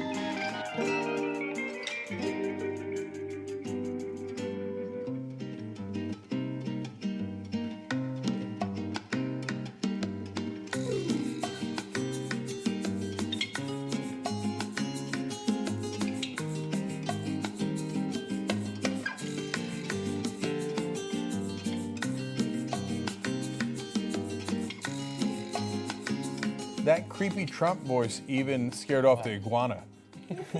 He went off camera. He's like, oh, Trump is here. I got to get out of here. Because he's like a smart person. He was talking to the CIA in the same tone of voice he uses for the women he sexually assaults. Like, that's how weird and creepy it was. In fact, he told the CIA. I moved on her like a bitch. That's what he meant about the CIA. Wrong. Okay, you know what he did right before he went to the CIA? I better use some Tic Tacs just in case I start kissing her. Don't kiss the CIA agents. Come on, they're professionals. All right, and Anna Kasparian's under the weather, and that's why she looks like this. That's me. I was around. And so Anna was here earlier today, and then I had to go take a couple of meetings. It turns out John's doing the second hour with me, which is great. Thank you for doing it, John. You came here for Anna. Donors for, what's that? Nothing. Donors for the tytnetwork.com/go watch us on the wall campaign. Jeff from Arkansas, $5.58. Thank you, Jeff. It's a very specific number. It is. I like it. $50 from Suzette in New York, and $100 from William in New Mexico. Damn. Thank you all so much. All over the place. And we got two cameras that were taken today at $5K a pop. The one that we're on right now. Oh, the main one? Yes, oh, nice. is officially now. For the first time, we're looking at the Stephen Garcia camera. The Stephen Garcia camera. I like that. Yeah. Rolls off the tongue. There you go. And then Suzanne is going to, Savannah. Savannah Cooper is going to have her name on Jordan's camera in the field. Okay? So thank you guys. So let me see where we are with that. tytnetwork.com/go. Okay. Moving up there nicely. Although not at all from the last hour, but still, much love. 1,157,670. I will reduce the rate at which I update you guys on that because we've got 100 days ago with Trump. I want to keep it going. But of course, today, if you missed earlier in the show, big day. We launched the Justice Democrats. That is a strong progressive wing of the Democratic Party that will not take corporate donations and will not take big donor money. And they will represent you guys. So go to justicedemocrats.com, sign up right now. And if you've got someone to nominate, a real person to run for Congress, we're going to vet the candidates, then we will train them. And this has got half of Bernie's team is now on the Justice Democrats. Mm-hmm. So the people that worked on Bernie's campaign will help train them and run them in primaries against the corporate Democrats. So it is really, really exciting. Definitely check out justicedemocrats.com. And let me read a couple of tweets, and then we'll do the stories for you guys in this hour. By the way, we broke a record for how late we started the hour. Tommy McDowell. But we will give you all the stories that we have. Oh, we'll see. Tommy McDowell writes, Trump getting rid of TPP is a great thing. That might be the last compliment I give him for a long time, but credit where credit is due. Agreed. Henry the engineer says, let's keep an eye out for a rebranded TPP, though. Trump PP agreement, same thing, but with his name on it. In fact, Henry... Well, yeah, I mean, look, here's the TPP needed to be stopped, but there were some things in the TPP that, had we gotten someone else in, we might have been able to work into a new agreement. There were good parts of the TPP as well. That's why some people, including from time to time Elizabeth Warren, was in favor of parts of it. Now with Trump, you won't get those good parts, but the pro-corporate parts, like, he's going to do that. He's meeting every day with the heads of gigantic corporations. He said that he was going to cut their taxes to zero. Like, if you think that this is an anti-corporate move from Donald Trump, you got another thing coming. Yeah, Henry, I literally said the same exact thing on Friday in our all-day coverage of the inauguration. My prediction all along was that he will bring TPP back, and I even said he'll just put his name on it and say, I renegotiated, I made it much better. Yeah. But we don't know that yet, and he hasn't done it yet, so for the moment, being credit. And then finally, Gary, his whole handle is Gary, Trump's a traitor. says Republicans will use Trump to push their agenda and then impeach him when they get all they want. Yeah. It's not a bad theory. We'll Maybe. see how it plays out. And that's amazing. That guy grew up with that name his whole life, and then it began to make so much sense once Trump got close to winning the presidency. He was like, my time has come. It's Gary Dash, Trump's a traitor. Members of the day. And we got a great post game for you guys today. We're going to talk actually a lot more policy. Hillary Clinton wasn't at the Women's March we're about to tell you about. I want to talk about that. McCain and Lindsey Graham have got a decision on Rex Tillerson. I want to tell you what it is and why they did it. That's all for the members in the post game. That's tytnetwork.com/join. And the members of the day are Mike Cizzetto and Christina Arvig. So Mike and Christina, thank you for making the Young Turks possible. All right, let's do it, John. Okay. I thought we were going to start almost exactly at 5, but we undercut it by a bit. This weekend saw women's marches take over more than 500 cities across the United States and a number of cities internationally as well, in what's being called the largest demonstration in American history, which everybody seems to gloss over, but that seems important. And it just happened. The number of participants has been estimated to be around or slightly higher than 3 million people, which is larger than the inauguration audience. It's even larger than the fake number for the inauguration given by Spicer. And so we want to briefly tour the U.S. Here you're going to see Austin, Texas, my former home. You're seeing there Congress, I believe that is. Massive crowd going down there. That is not a thin street. We can jump over to Boston. Huge crowds there. The Austin crowd looked even larger than South by Southwest. That is a hell of a crowd. Slightly. Yeah. Slightly. And when the Red Sox won the World Series, close. Maybe. Close. Maybe. Let's go to London and international. Again, this is a very zoomed out picture. That's a lot of people there. Over to Minnesota. We're going to go to St. Paul. See there? Now, it looks like not too much in the beginning, but then you look over to the right, and it just stretches far back all the way to that Capitol building there. Yep. Then Chicago. We know former TYT employee Ricky Strom was there. Big crowd. Washington, D.C. coming up next. I believe second largest gathering after L.A. Over to Denver now. Jeez. That's crazy. L.A. as well. Which I was at that one. And we've got New York, gigantic gathering at New York. My sister was there. Yeah, that's a lot of people, man. And then we've got one last one all the way over to Norway in Oslo. It's a zoomed-in picture, but there was a lot of people. And overall, if you can bring up this one last graphic, you're going to see a breakdown of some of the size of the... I mean, look, that's what 500... I don't even think they have them all there. But hundreds of these marches at both cities and small towns. I know one of the little cities in my home state of Connecticut had 3,000 people. And this is not a place where 3,000 people gather willy-nilly to organize. And yet that was happening across Alaska and Hawaii and every state. It was pretty amazing. So, see, Trump did unite us. Mission accomplished. He did. He did.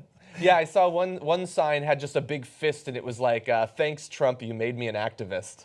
Yeah, and I shared with you earlier my favorite sign, which was, I didn't come from your rib, you came from my vagina. I saw one of those at the march, actually. I have, so I went and I didn't have a sign, but it was because I was taking as many photos as I could. And if you go to my Instagram at John Idarola, I put some of the signs. There was one, it was, we're the daughters of the witches you didn't manage to burn. It was a pretty good one. There was, I thought time travel was supposed to stop messes like this. It was a pretty good one. A lot of good signs. Yes, and our reporters, Jordan Chariton and Nomiki Combs, as well as Emma and Eric. And Eric, our producers, were all in the Washington March. And you should check out facebook.com/The Young Turks for some of that coverage as well. Yeah, I mean, we had a ton of TYT employees at the LA one. I know Anna was there with a group of people. Kim was, lots of people were there. But there was 750,000 people. I just expected that at some point we'd all meet up. I didn't see one of them because there were just so many people. It was amazing. Of people. Walls of people. You couldn't see anything. It was just huge. I was hoping to run into Ariana Grande. Didn't see her. Too many people. Oh well. But it was amazing and it was uplifting. And I know for a lot of people, it's a great way to express how strongly they feel about the wide range of issues that people were protesting based on. And it was like predominantly women's issues and things like that. But there was everything. There were economic issues and immigration issues and everything that you could think of. And for a lot of people who I know who felt very disillusioned after the election and after the inauguration, this is exactly what I think people needed to reinvigorate their desire and energy to try to fight back against the worst excesses of the Trump administration. It almost appears as if the marchers were too strong. They were too strong. In LA, they were too strong, actually. We took over a lot of streets and cars were stuck there for an hour longer. Yeah. Some The of the last people time didn't I like remember anything like this was right before the Iraq War, when there were The giant anti-war. protests, not just across the country, but again, across the world. Yeah, Rome had a huge one. London, Unfortunately, that one didn't work. Not so much. And this one is one day too late. No, it's, well, I mean, it couldn't have stopped it. But I know, I'm kidding. No, in all seriousness, it's never too late to start fighting back. And so I think that this is a great sign of people saying, look, you won the election, but not on our watch. So if you want to do things that are, positive, or you want to do things that are conservative that we disagree with, okay, we understand, and that's happened, obviously, during the Bush administration, many things we disagree with. But if you want to go farther and you want to start talking about taking away freedom of speech and the press and attacking the core of our Constitution and our rights, well, then we're going to fight back. Yeah, and look, across those, again, the wide range of issues that the individual people came to protest based on, but then also if you go to the main website for the Women's March, they have a full platform of the issues that they care about. I mean, you have a lot of reasons to worry with the Trump administration on all of those, but I mean, some of them you don't have to wait for. One of his first actions was, you might have already mentioned in the first hour, the executive order to deny funding to any organization that allows abortions or even talks about in their literature abortions, this gag rule. I saw a great tweet that was like, it was responding to that, and it was like, yeah, tell me again how there's no difference between Hillary Clinton and Donald Trump. For some of these most important issues, and this will lead to deaths overseas, taking away the funding. We don't have to wait for the first 100 days. The first 2 or 3 days, we already see the effects of allowing this madman to take over the White House. Kellyanne Conway said over the weekend, I don't know what they're marching about. And then today, he passes the gag rule saying, as John outlined, that you're not allowed to talk about abortion procedures, otherwise your money gets taken away, and then you don't have any health services for those women in need. That's what they're marching about. It's not that unclear. Well, and also, if you're going to be brought on to talk about the Women's March, how about you go and read a little bit about why they're marching? Or if you're not going to do that basic preparation, why do people keep having you on their shows? That's an increasingly good question day by day. Now, Donald Trump, of course, awoke to the numbers showing that these marches were far larger than his tiny, shriveled little inauguration audience. And so he did what he normally does. He immediately began tweeting. Now, we've got a tale of two tweets here, basically. First, we have authentic Donald Trump, you're going to see in this one.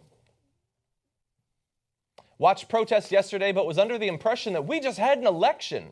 Why didn't these people vote? Celebs hurt cause badly. First of all, again, you lost by almost 3 million votes, so most of them more than likely did vote. And again, he really is on about those celebs, huh? He really he's still mad about Meryl Streep, I think. Well, so Donald Trump has pictures with celebrities all over his office because he actually loves celebrities, because he wants to be a celebrity. He's like the kid in school who wants to be with the cool kids, but doesn't quite know how. And so whenever they invite him over to the parties, he's like, yes, celebrities, right? But when they don't come over, he sulks. He's like, celebs hurt you anyway. I know when they hurt my feelings. Or more likely, he's like the rich kid that invites people over for a great pool party, and so they'll go because it's a pool, but then they don't invite him to their parties because he's not actually cool. Sorry, rich kid. And then after that tweet, we have this one. Peaceful protests are a hallmark of our democracy. Even if I don't always agree, I recognize the rights of people to express their views. And that is the tweet that I think in this place Barack Obama would have sent. It's a very reasonable, level-headed tweet, which is why I don't believe that he had any part in its crafting or sending. No, there's no way that Donald Trump sent that tweet. And so we've done a story on this before. There's 2 different phones that send tweets for Donald Trump's account. One is an iPhone and the other one's an Android. And a reporter, I forget now which one is which, but a reporter figured out which is the one Donald Trump uses. From that account, you constantly get the sad baby, right? Celebs bad. Losers. Right? Losers. And the other account, whichever one it is, the iPhone or the Android, sends perfectly normal, reasonable, political speak stuff Yeah. that clearly his spokesperson crafted and put out there. Yeah. But to you in the audience, you don't know which one it's coming from because it's going to the same tweeter machine, as Rick Perry would say, right? And you're saying it from the same account, but it's actually coming from two different people. Yeah. Gee, I wonder which one was Trump Weird. and which one was the politician. But yeah, it was a great experience being at the march. I know a lot of people were energized by it and now are looking forward to the next actions. What are they going to actually take from this? What are they going to do? How are they going to organize? What issues are they going to organize around? And that's why I kind of have some schadenfreude in Kellyanne Conway and Donald Trump's reaction to like, what? We just had an election. That they don't even know what's coming at them, okay? When you can get 3 million plus people to organize, okay, that is going to lead to something that is going to hurt them, and I can't wait to see it happen. I had something else I wanted to say about that, but I forget. Oh well. Okay, moving on. This is going to sound absolutely crazy, but Russia's legislature just took another step towards decriminalizing domestic assault. That's not normally the sort of news we get. That sounds like bizarro news, fake news, but unfortunately it's all too real. Deputies... Can I just ask, did Trump tweet yet? Putin's strong, I knew it. Taking a strong stance. That's right. Not yet, but we'll see. Maybe it's a smart move. He's a very smart man, Vladimir Putin. Deputies he hasn't actually gotten involved yet, to be fair. Deputies in the lower house of parliament have given initial approval to a bill eliminating criminal liability for domestic violence that stops short of serious bodily harm or rape. Well, yeah, I mean, if it doesn't seriously harm someone, what's the big deal, I guess?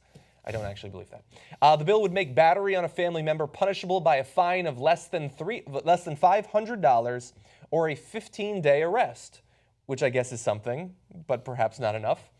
In the old days, that would have been assault and would have had an appropriate penalty that would be far more than $500 or 15 days. Yeah. Because if you assault someone in the streets and you beat them, first of all, at all, that's a serious penalty in Russian law, let alone beat them, fairly aggressively, viciously, an even greater sentence, etc.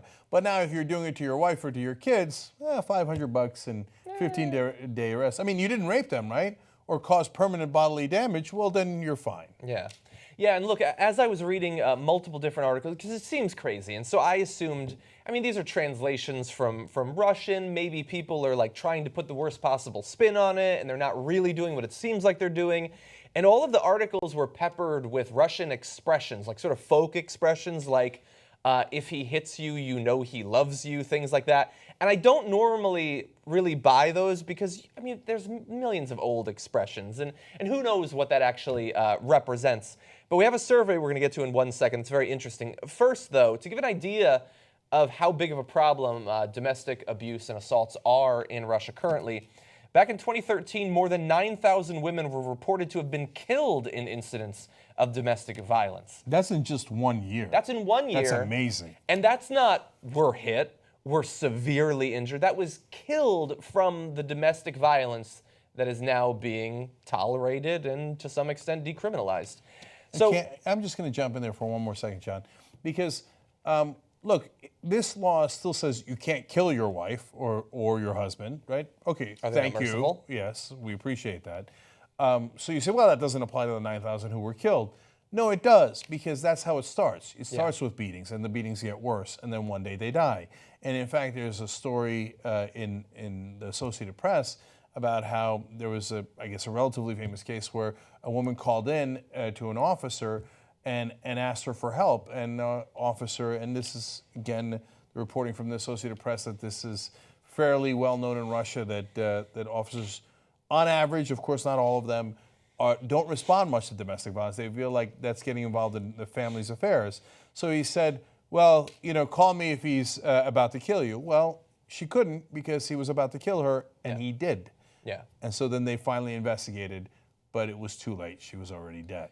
Yeah, and look, if this seems crazy, we had this not too long ago in America. I mean, there's still too many people who have like barbaric Neanderthal views on domestic abuse today. But a few decades ago, it was considered a private thing. Like, the police didn't generally get involved. They thought, yeah, you discipline your wife. I mean, they make jokes about it in TV shows and movies. Still too much, but especially back in the day. And so it looks like they're taking a little bit longer to catch up and at the same time moving in the wrong direction. There was a survey this month by state-run pollster. I'm not even going to try to say what that's supposed to be. 19% of Russians said it can be acceptable to hit one's wife, husband, or child in certain circumstances. Now, again, I don't want to open this can of worms because I know people have very strong opinions about it, but when we talk about people hitting their kids here in America, or whatever term they use for hitting their kids, a lot of people, depending on your region, think totally fine. In fact, it's a good thing. It's immoral not to physically discipline your kids.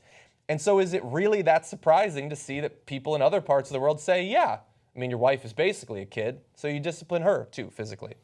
So when Adrian Peterson famously hit his kids, he's obviously a famous football player here in America, with a switch and took skin off their backs when he hit him with the switch, people defended him. They said, well, hey, look, that's tradition. My parents did that to me, and look at how I turned out. Well, you turned out to be an abuser, a child abuser. Yeah. So that probably doesn't seem like a good argument. It's not the best of arguments. And look, there's wonderful traditions, there's terrible traditions. That saying attributed to the Russians of, if he hits you, then he loves you. That's a bad tradition. Let's get rid of that saying and that tradition. Let's move on from that one. Unfortunately, in this case, they're moving in the opposite direction. Yeah. And there's a reason for that, because they want to get conservative votes. And they think that voters who want to be able to hit their kids or their wives are going to support Putin more and his party more if they go in this direction. Now, Putin has not signed this yet. It hasn't gotten to him yet. Yes. It still has to go. It has to finalize what's happening in the lower house, eventually move to the upper house, and then it can proceed to the sort of the equivalent that we have in America. Yes, but although he has spoken about it, and he seems favorable towards this change. Yeah, earlier he had said maybe it's not a good idea to beat your kids, but then when a reporter pressed him on it, he's like, well, yeah, maybe. Yeah, let's see how that turns out, and maybe it should just be a small fine, which is in fact exactly what the right-wing legislators are now putting forward. Yeah, and that reason for pushing this sort of thing, we have that here in America. I mean, politicians in America love to pretend that they're from Appalachia or whatever. Like Donald Trump all of a sudden can't stop talking about how much fast food he eats, even though in one of his books a decade ago he talked about how you need to eat expensive food and he only eats lemon tilapia and blah, blah, blah. So anyway, people love to, and Democrats do it too, by the way. They all of a sudden have accents when they go down to the South. Being favorable towards corporal punishment is another thing that they pick up. And I know, you're going to say that, look at this lib who doesn't get why we need to hit our kids or whatever. Like, I was physically disciplined when I was growing up. I get the basic idea. But anyway, one of the bill co-authors defended it, saying, battery doesn't even involve grave bodily harm. We're only talking about bruises, scratches, which is bad too, of course. Sort of correcting herself there near the end. And we have a great quote from an activist, Alona Popova. Now, she put together an online petition trying to stop this from happening, got over 180,000 signatures. And she said, I think it's part of an overall ideology. Aggression and violence are on the rise in society in general, since war is everywhere and we're surrounded by enemies. She referred to the state media narrative that portrays Russia as a besieged fortress. And what I found interesting about that is exactly the narrative coming out of the inauguration speech that we just listened to. That everything's falling apart, we are beset on all sides, anything goes. Right-wingers are the same everywhere, whether it's here in the U.S. and all the examples you gave, Russia, Turkey, I see the same exact things going on, and they considered very similar laws in Turkey about, is it so bad to beat your wife? And what unites them is not their religion or their ethnicity. What unites them is an ideology. Men are in charge. The past is great. Don't make progress into the future, and we don't want equality. Yeah. Be scared of anyone different from you. In 10 different variables we're going to give you. They are bad people. And look, the idea that this sort of thing could happen in America might seem crazy. But is it really? I mean, we talked in Connecticut last year about trying to stop people who had repeatedly beaten their spouses from purchasing guns. And I believe that was struck down, actually. And it was important because we know that people who end up killing their spouses usually start by hitting them. So maybe don't let them get the gun that they're going to use to murder their spouse. That would be good. And look, we saw, I mean, you talked about in the first hour that they just overruled in South Dakota an anti-corruption bill that the people had supported. And so if they think it will give them support, if they think it'll rally conservatives, I mean, we already know that many conservatives, including tons of conservative women, were totally fine with Donald Trump's sexual assault talk. So why not a little bit of physical discipline as well? Yeah, I mean, bow down to authority in America. Are we that different when we have a guy who just won the presidency after saying, I moved on her like a bitch. Grab him by the pussy. well, Are we that different? Are we that different? Okay. No, By the way, I didn't do that South Dakota story. Oh, okay. I did 12 other stories. That's a good story. But South Dakota's story is amazing, and I'll have it on tomorrow's show. Okay, good. Okay. You want to take a little break? All right, let's take a quick break. Apparently, we're never going to stop doing this show for you guys. That's fine. We only got 2 more. Yeah, and so we'll be, and I love it. So we'll be right back. Everybody, justicedemocrats.com, tytnetwork.com/go, and we'll report back on this when we come back.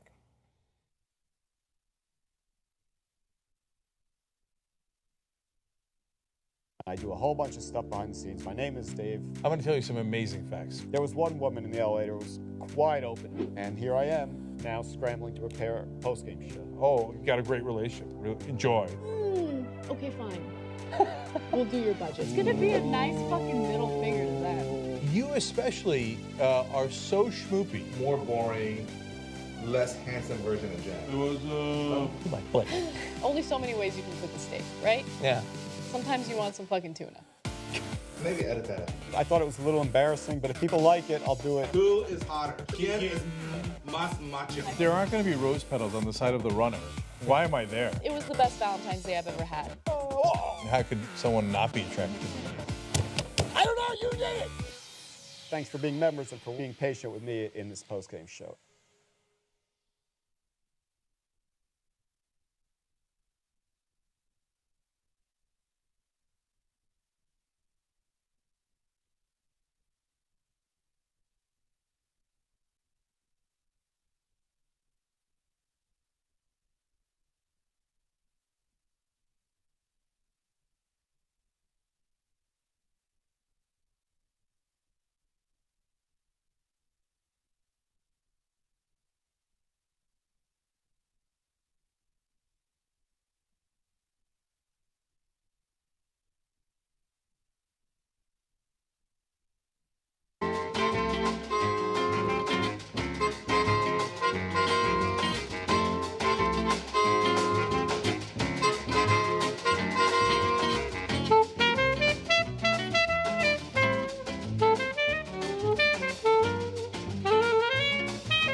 All right, $50 from Cheryl from Minnesota, $50 from Özer in Washington. Sağ ol abi ya, çok memnun olduk. Sağ ol. Is that a Turkish name? Yes. It sounds like one. Yeah. What was the giveaway? The deluge of Turkish that came after the name, I think. $127 from Joel in New York. Thank you, Joel.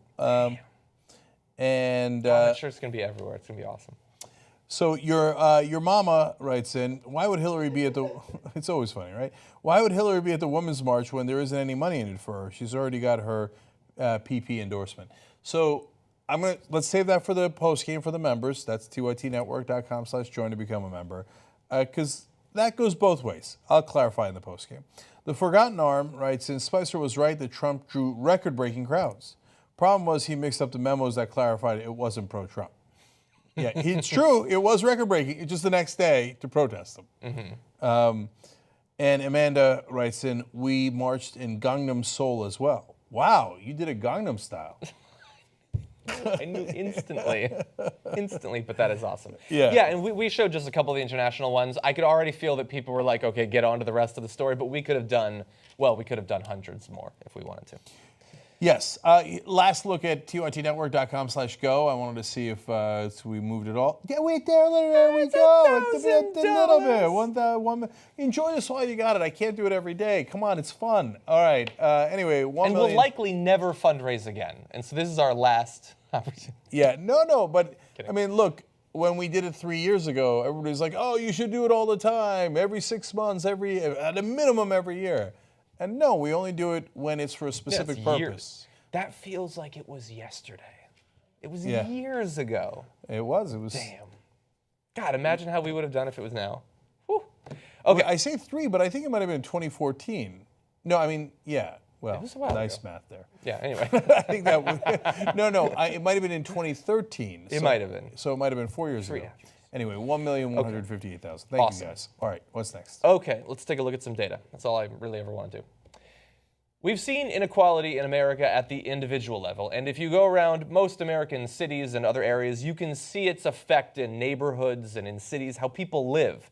But what would it look like if you could take a look at it over the course of centuries and across entire countries? Well, thanks to some economists, we can now actually do that. And so let's bring up this chart. It's compiling hundreds of years of data on inequality. And what you're seeing there, we're using the old version of the graphic. This is the percentage of wealth owned by Europe's top 10%. And so we have some data going up until about 1800 and then other data. But what you're seeing there is it starts off in 1300. We're talking 700 years ago. The top 10% of some European countries, these are European countries, owned 60 to 70% of the wealth. And then the bubonic plague happened, and that dropped down. And it took hundreds of years to start to recover. But then gradually, from 1550 on until a little bit after 1900, the share that the top 10% of these European societies owned climbed from 50% up to 90% of all of the wealth in their countries. Just an amazing climb over the course of hundreds of years. And that's different countries, that's different times, different rulers, different policies, no matter what. Inexorably, it climbs and climbs and climbs until, like with the Black Death, you have another great death sweeping the world, and that was World War I and World War II. And you see that drop down, but not as low, 60%, and it immediately begins to climb again. One more thing about the chart itself. The red part of the chart is from Piketty, and those are numbers that had been discussed widely recently. And the blue part of the chart is the new numbers that have come in. Yeah. And when you put it together, it seems to tell. It's even scarier. Yeah, it's a slightly different and a very interesting message. So now let's talk about takeaways from that data. And this is where I like to speculation, right? But I think it's important. So one takeaway is that the huge spike up begins in the 1500s. Of course, there are many different reasons for that. But one of my hypotheses is that is when the great plunder of the Southern Hemisphere began in earnest. Mm-hmm. That existed before, and we've been plundering and pillaging one another for as long as humans have been around. I mean, go back to Central Asia and Genghis Khan and Kublai Khan, and it goes on and on. But in the 1500s, we got the ships. Whole new continents opened up to us. That's right. And we set sail. I say we, in this case, we're obviously talking about Europe. I was born in Europe, so I guess it's we in a sense. Yeah, I blame you. I'm Italian. I bear some blame, too. Right. But, there's some blame certainly for my ancestors as well. The Turks, the Portuguese, the Spanish, the English. The Dutch. Et cetera. And, I love those beautiful cities in Europe, in Amsterdam, Istanbul, et cetera. London, not Paris, obviously. But a lot of that was built on plundering. Yeah. And so you see the effect of that, I think, in these charts as income inequality grows and grows for the people who were in charge and benefited from all the gold and everything else that was brought from the Southern Hemisphere to the Northern Hemisphere. And that wealth was concentrated in a few hands. And then you have industrialization, and you have the robber barons, and that concentration of wealth continues, even picks up speed. So now, when does it ever go down? Obviously, there's one way that it goes down, which is not positive: tremendous death, bubonic plague, and the 2 world wars. But I would posit, and this can be proven out in America, these are European numbers, so slightly different, of course, is that the other thing that happened was, after World War II in America, we actually had the New Deal put in place. And it, for at least 40 to 50 years here in the U.S., it made a giant difference. So where bribery still existed, but it was illegal and hard to do. And so the politicians, at least on the domestic end, represented their voters a lot better.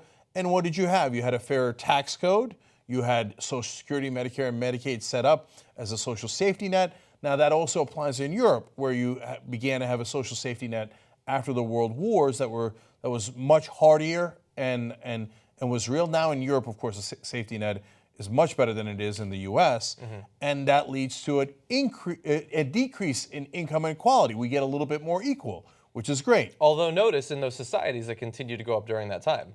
Even under the Scandinavian style social safety net that they had in Europe at that point, the rich still do very well. Yeah, it's not like they're suffering, Yeah. right?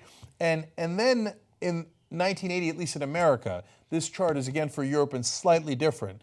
When we basically legalized bribery in 76 and 78 because of Supreme Court decisions, and we allowed the rich to pay off politicians in the form of campaign contributions, well, the government goes back to being captured by the wealthy, and the percentage of the money that the top 10% have skyrockets again. And so now we're again getting to a point where there is tremendous income inequality in Europe and America because the governments, especially in America, have been captured. Yeah, and they're being captured now, not just in America, but across Europe by hard right, quasi-authoritarian leaders who are just going to push that even harder. And yeah, I mean, when you have the great deaths, you suddenly have an opportunity, a small one, where because so many people have died, the relative power of workers goes up, basically. But the thing is, when you have these major colonies overseas and you have industrialization, you have opportunities where only the rich can actually benefit from them. A poor person can't buy a boat and go, across the sea to mine for gold, and they can't afford to stock a factory and start to build it. And so those are two ways that things are rigged against them, obviously. Then, of course, you have the actual laws. You have tax policy designed to benefit certain types of people and not others.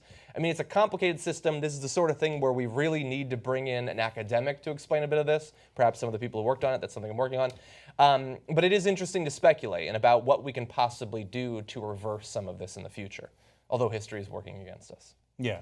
Well, look, one way is let's take the first step and get our governments back. And if they actually worked for 100% of the people rather than the top 10% or the top 1%, I bet we'd be a little bit better off on this. And that's not just a guess. It's borne out by history, at least on the American side, which I've studied a lot more. And you could see those charts from the 1940s to 1980 being far more equal than it is today. Yeah, and if you're rich and this scares you, this direction we're going in, don't worry. Even if we succeed beyond our wildest dreams, you will still be way richer than us. You're going to do just fine. Right. In a worst case scenario, the top 10% in history have owned 50% of all the wealth. Yeah. You never do poorly. You've never ever done poorly. Right. The only question is how well you do, whether it's owning 50% or 90% of the wealth. And by the way, the causal connection could be in reverse, which is what this analysis didn't look at, that when income inequality peaks, we get massive deaths. Yeah. Right. Well, and I don't know if that had some, overall effect on at least starting the world wars. It might have inspired the rats. But no, I'm joking, but I've mentioned this many times. I haven't taken much out of my time in academia, but that is one of the things, especially in Central America and South America. If you want to find a predictor for violent revolution, there is nothing stronger, at least in those countries, than income inequality. When that gets to a certain point, people feel like they have nothing left in the system, no reason to go along with it, and violence becomes their only option. That is perfectly logical, and nobody wants to get to that point. No. Not only do the poor, the middle class not want to get to that point, the rich should want that point even less. Yeah. Because then you're risking everything. Yeah. If you've already got 70 to 80% of all the wealth, that extra 10% doesn't do you any good if it leads to revolution, violence, and the kind of death that you see throughout history. Yeah. That's a terrible way to play this. And so if they had any sense at all, they'd be on Bernie Sanders' side going, you know what? Let's even this out a little bit. A little bit. Let's get it down to 65%. We'll still be doing great historically, but my head won't be cracked open by some crazy protester. Let's move in that direction. Anyway, one more story for you. Mark Zuckerberg, the leader of Facebook, you might be familiar with him, is the owner of a massive 700-acre, $100 million patch of land in Hawaii. It's a beautiful oceanfront property. So he has that. He also has multiple lawsuits that he has filed against individuals, Hawaiian families, who have ancestral rights to very small patches of that land that he technically owns. And because of those lawsuits, people are not happy with Mark Zuckerberg. He has almost a dozen native families currently have the right to live on small sections of his land. And so he has started these lawsuits, quiet title lawsuits against them, to basically require that investigation is done into the ownership of these patches of land and make sure who has it and who can be paid off. But let's get a little bit of history to understand how he got to this position, how he can own the land, but other people own bits of it. Before Westerners came to Hawaii, stewardship of the land was a collective responsibility. Privatization came back in 1848, divvying up parcels between the king, the government, and the people. The Kuleana Act of 1850 was intended to allow native Hawaiians to claim title to lands that they were personally cultivating, but ultimately less than 1% of Hawaii's land area was granted to indigenous people. That 1% is the product of this act that was supposed to give the land back to the people who are living on it and working it and cultivating crops. With Obama, we got 5% change. They got 1% change. Now, the defendants in Zuckerberg's lawsuits are descendants of the original Kuleana title holders for small parcels surrounded by the estate. And here's where the problem comes from. Because we're talking about bills from 160 years ago, or the effects of laws from 160 years ago. Some of the owners of the land are now dead, and the owners of the plots can be difficult to trace, since land possession under the old law was largely undocumented. And over time, as people would grow up, they'd have children, they would split their land parcels and give them to multiple people. Those were also largely undocumented transmissions, and then some of them would die and some would split, and you have a mess. Now, in a Facebook post on the 19th of this month, Mark Zuckerberg defended his lawsuits as a good faith effort to find all these partial owners so we can pay them for their fair share. But people living in Hawaii, a lot of them, although some of his neighbors defend him, some are not happy about this. One close by neighbor said he's kind of in a bubble. It would be much better if we could sit in a circle and talk. He talks about building bridges and not walls. Well, he built a 6-foot wall. I believe it's a mile long as well. Wow. And a professor... Did he make the Hawaiians pay for it? They might eventually. No, it looks like he'll actually pay them, which is nice. It's a nice change. But a professor of, I believe it's Hawaiian Studies, says this is the face of neo-colonialism. Even though a forced sale may not physically displace people, it's the last nail in the coffin of separating us from the land. And many people echoed what the first neighbor said, that if he would simply come and talk to people, make himself available. Instead, they make inquiries to see when he's actually going to be on that property, and they are rebuffed, no answer is given, and all they have is the lawsuits to go by. Mixed feelings about this one. Okay, first of all, these are called, as you pointed out, quiet title actions. Doesn't seem so quiet now. So that's a little mislabeled. Okay, now I know why, of course, legally why they call it that. So look, the guy bought a big piece of property. If he had the right to buy the property, bless his heart. So I rail against multinational corporations and rich folks who rig the rules to their benefit. But if you just buy a piece of land, that's not rigging anything. You just bought it. Bless your heart. Okay? So he builds a 6-foot wall. If you're Mark Zuckerberg and you're one of the richest guys on earth, you're probably going to build a wall so people don't lollygag into your gigantic property, right? So I got no problem with the wall. Now, is he going to go meet with every landowner? Guys, he's the CEO of Facebook and the founder. He's probably fairly busy. So now, if he cares enough about this, should he do at least one meeting? A town hall? Yes, he should, right? And maybe he will, you know, and this is just probably the beginning of this brouhaha, if you will. Now, let's talk it through, right? Because if they don't live on that land and they have a parcel of land, and the first thing he's doing is not, like the title of the article on the Independent, which is a UK paper, makes it seem like Zuckerberg is ripping them from the land. Yeah, but they don't actually. Yeah, they don't actually live there, and he's not suing them to robbed them at this point. He's actually going through a legal action to find out who owns the land so that he could pay them.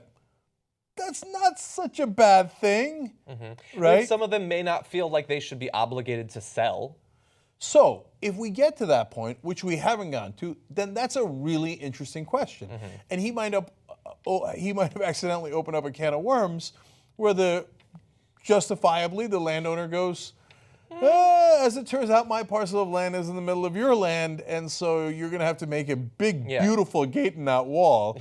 And every day I'm going to come to the beach because that's my land. And that's that, if they don't want to sell. Well, two little additional tidbits to consider.